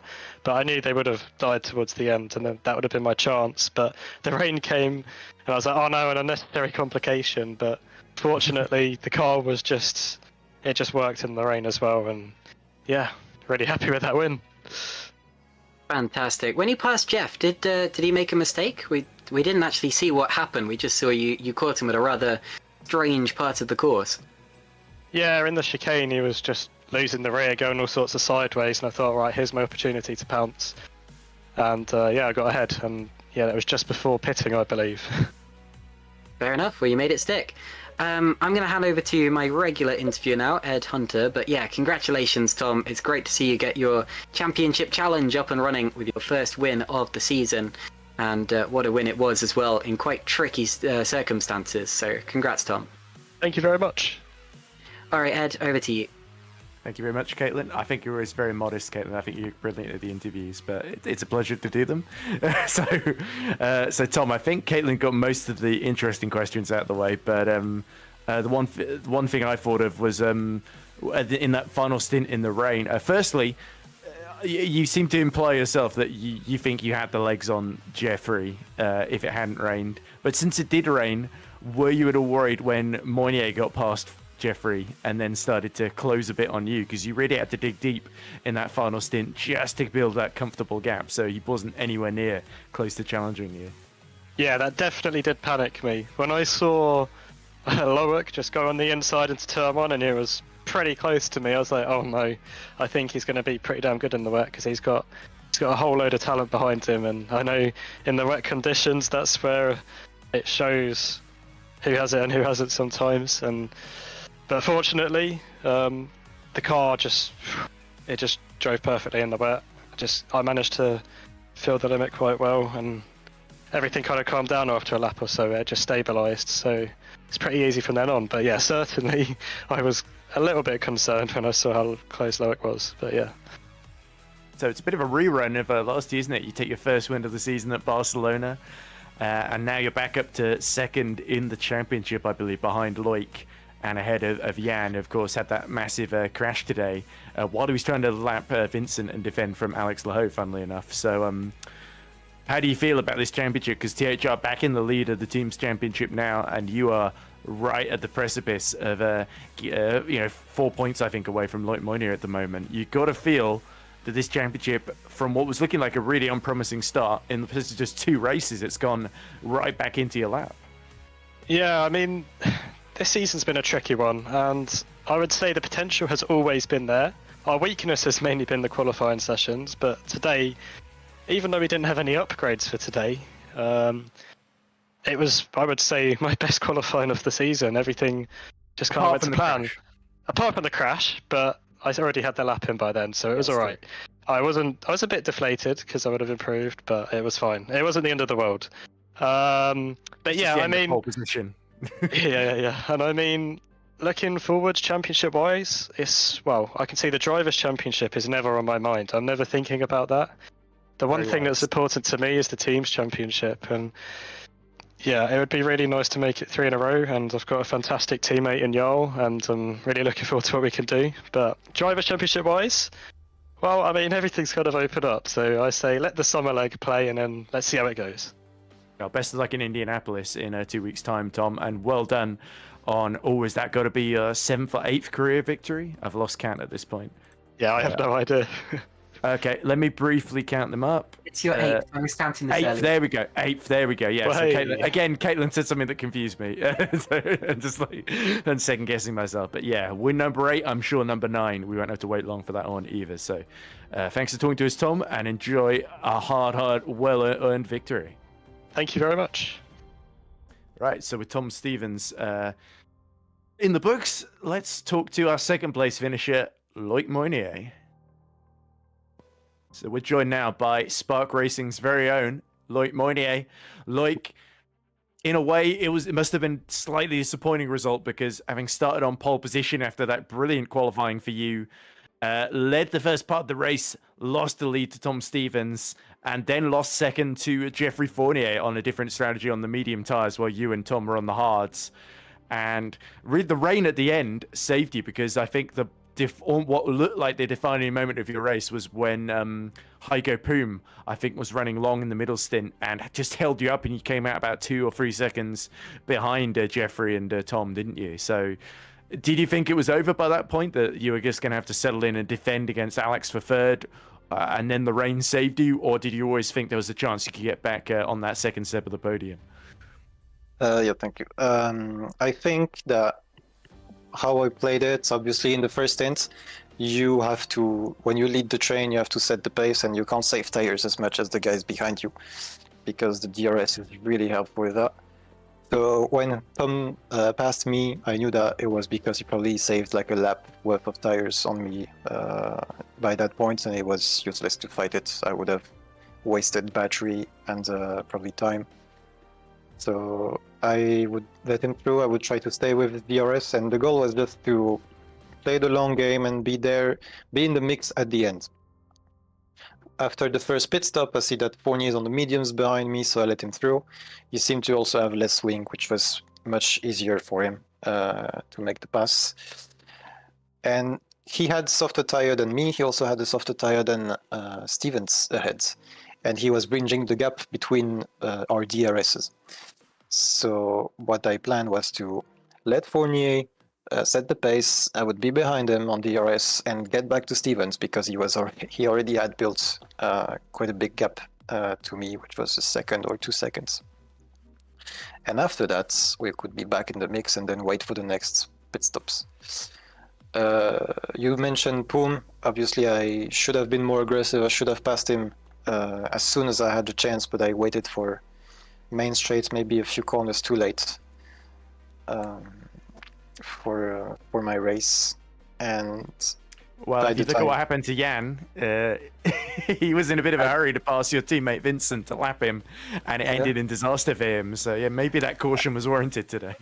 I only saw that he was out of the race. I didn't see what happened to him, but it's a shame he gets it. Ask Alex. He had a good view of it. Okay, I'll ask him. But yeah, and once the wet was up, the wets, it was just down to driver skill, and Stevens was just a bit more on edge at the end than me. So yeah, props to him, props to Stevens for doing a great race. And you did pass Jeffrey Fournier. You kind of crossed over that. Props to Fournier. Props to Fournier on the podium. That's my man. The only Frenchman more popular than you, like. Oh, I'm sure there's a lot more people more popular than me. But, Okay. Well, if we widen it out to all French people in totality, then yes. But I was thinking more in GPVWC, where it's basically you, in Super League anyway, it's you, Jeffrey, and Alex, unless I've forgotten someone. And I'm ahead of Alex. That's true. Well, you're ahead of everyone. You're leading the championship now, like by about 4 points over Tom. So happy days, because that incident for Jan had big implications, and it's 2 races in a row that he's not scored, and you and both of the THRs, to be honest, have scored big. Yep, definitely. You excited about Indianapolis in 2 weeks' time? Do you think you can get back to winning ways there? Because you've come close. You had really good pace these last 2 rounds, but it didn't quite, just one thing or another didn't quite go your way. Today was very close, though. Yep, definitely looking forward to Indianapolis and slapping everyone. Of course. Well, and a brilliant pole position today. That was fantastic to see, and a brilliant car control in the wet. Remco was raving about it immediately when he started raining. Oh, look out for Loic. And it proved to be sage advice. So thanks to Remco as well, and thank you to you as well, Loic, for putting on a brilliant show today. And well, best of luck for the rest of the championship. Let's hope that you can stay in the mix right to the end, because it's great to see you leading it. It's fully deserved, Loic. Thank you to you guys. Thanks for the spectators and the fans. I'm sure they didn't get too wet, don't worry. But anyway then, as we let Loic Mounier take another well-earned second place trophy to add to his winners one from the Suzuka and his second place from Istanbul, of course, we have got a man. Usually we talk to him and it's in sad circumstances this season, but today, very different story. Mark Schluter now is going to join us after finishing P5 for Edgy Sports. And I need to drag Loic in again. There we go. So we're now joined by Mark Schluter, and it's fantastic to talk to you, Mark. From 13th on the grid, it was a slightly tricky qualifying, but you and Pascal were working together well in those early stints to hold positions, and then that last stint on the medium tyre, or the penultimate stint I should say, because it did then rain, you were just picking people off left and right, making great moves on Moritz Kropp and a couple others as well, and then in the wet you were all over the back of Milnek too. So it was just a really strong performance today, and you've got to say you were one of the performers of the race today. It wasn't quite the second position that I know you'd gotten the last 2 years here, but considering how the season was going, that's got to be a really big result for you. Yeah, of course. But I mean, I can't really be happy about it, because I know if I would have done a better job in qualifying, because I know I had those 2 temps in me, because I'd done it in practice. And my race pace is always great, better than my quali pace. So yeah, I think there's a lot of drivers that are in the same boat, Mark, quite literally. That would have been up front if only they qualified better. Yeah, but it's the field this year is just so fucking close. It's really insane. I mean, it's intense. So I think we'll let you off, Mark, because it's been a tough start to the season. So I think you're allowed. an F1. Sorry, but yeah. Yeah, I mean, last year I would have been easily top 5 with a 2 times gap to pole, and now it's P13. And like one tenth gain is like 10 positions or something. So yeah. I think I did a good damage limitation. Maybe without the rain, I could have fought for P3. I don't know how the hard tires in front of me would have dropped off to my mediums, but I think it would have been closer than it was in the end. Yeah. Alex Lowe might not have dropped off the road in front of you if it had not rained. So it swings and roundabouts, but still. That's got to be, after the difficult start to the season, and we know you sort of said that how it was affecting your motivation to finally get that top 5 result. And obviously, I know you'd had the post-race penalty in Saudi as well, so it didn't come in a brilliant sort of mood, to put it mildly. But both for Edge Esports cars and the points of Pascal just holding on to 14th as well. You've got to say you really needed that one, didn't you? Yeah, of course. I think we'll slowly get there race by race. Hoping to get the next step, next race, and don't do a bad quali and start in the top 5 for the first time this season. Maybe even on pole, but I think we should probably aim for top 5 first, and then we will have a way better race because I am not stuck in traffic because. The DRS train today was even on fresher and softer tires, it was very hard to overtake. Yeah, well, somehow you did manage it, though. You put in some fantastic moves. Are you looking forward to Indianapolis, the road course, in 2 weeks' time? Apparently, they got the track layout out of a certain other free initial championship that I might be running.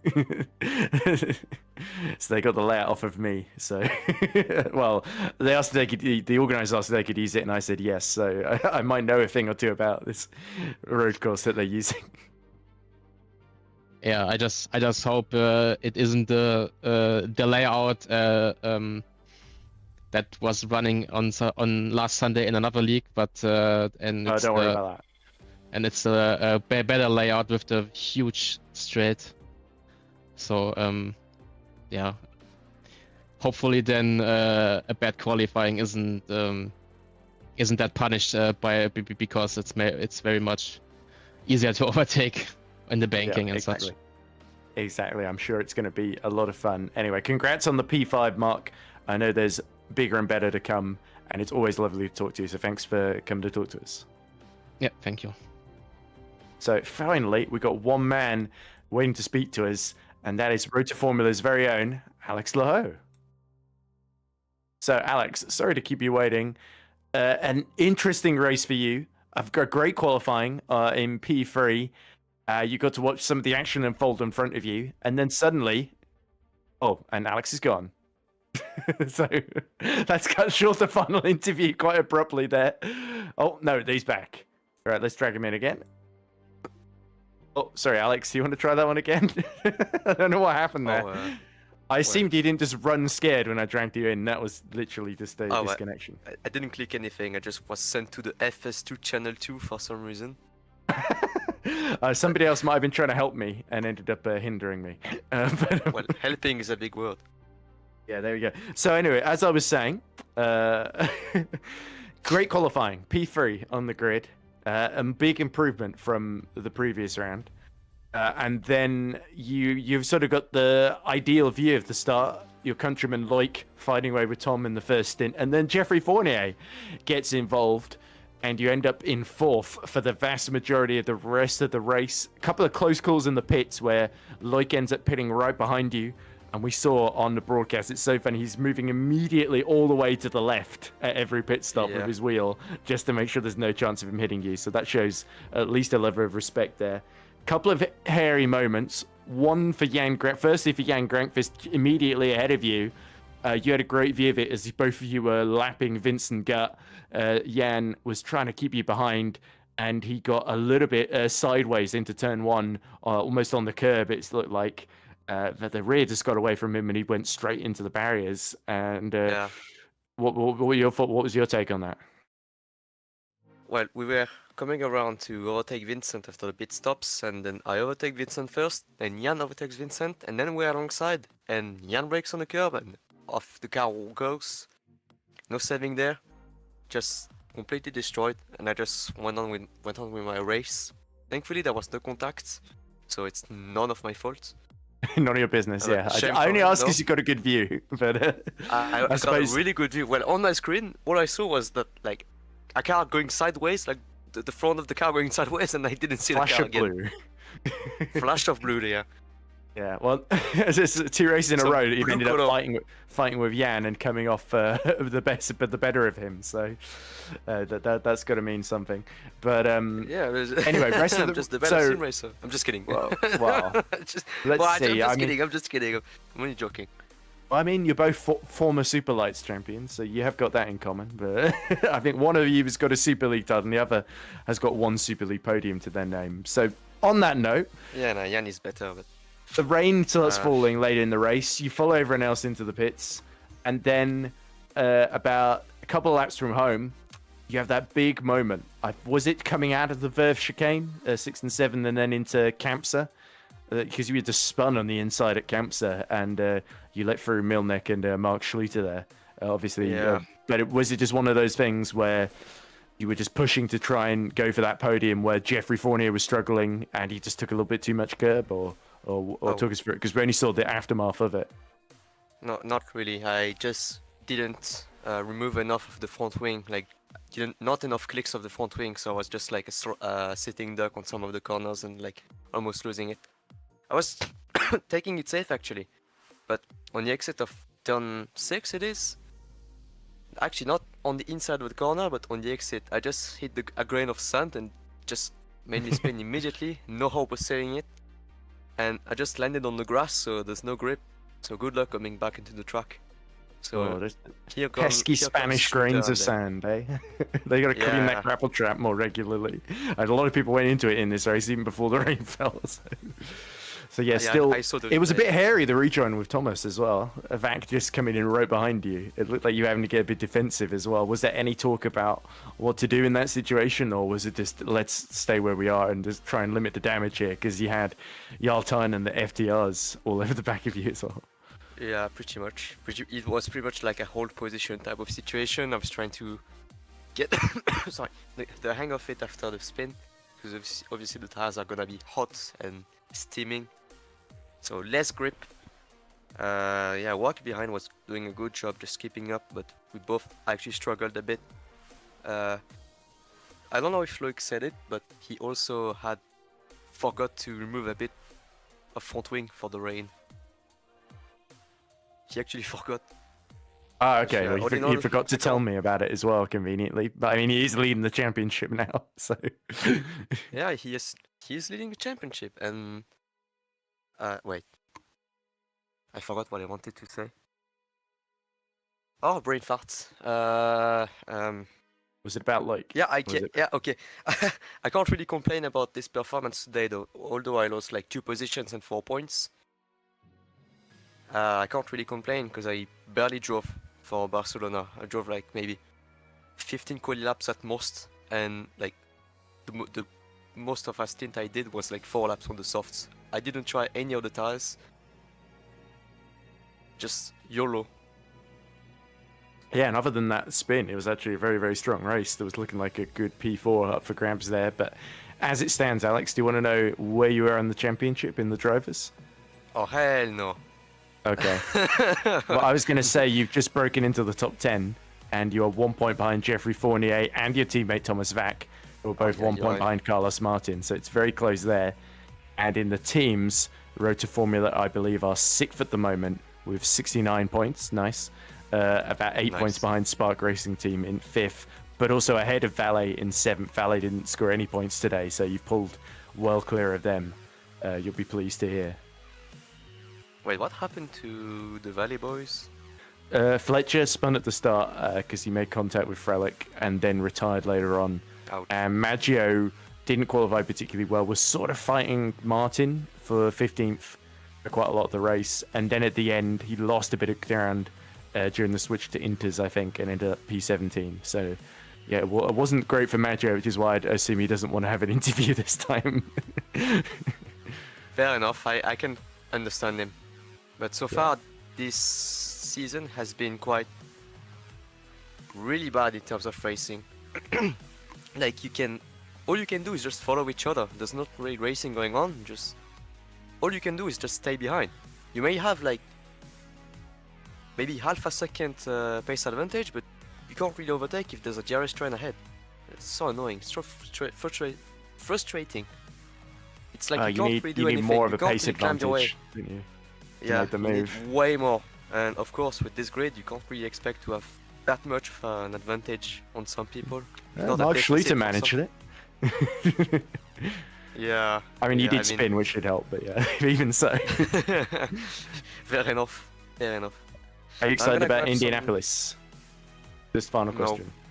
No. Okay. Get me out of this season. Well, you can.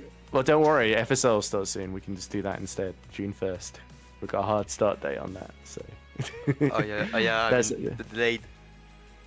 Well, I mean, I had to get things together anyway. But that's not really a conversation for this Yeah, stream. that's, Okay. it's, but- something else. Something for later.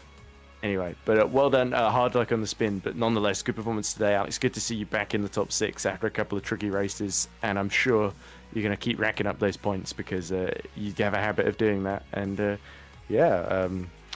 best of luck for Indianapolis in 2 weeks' time.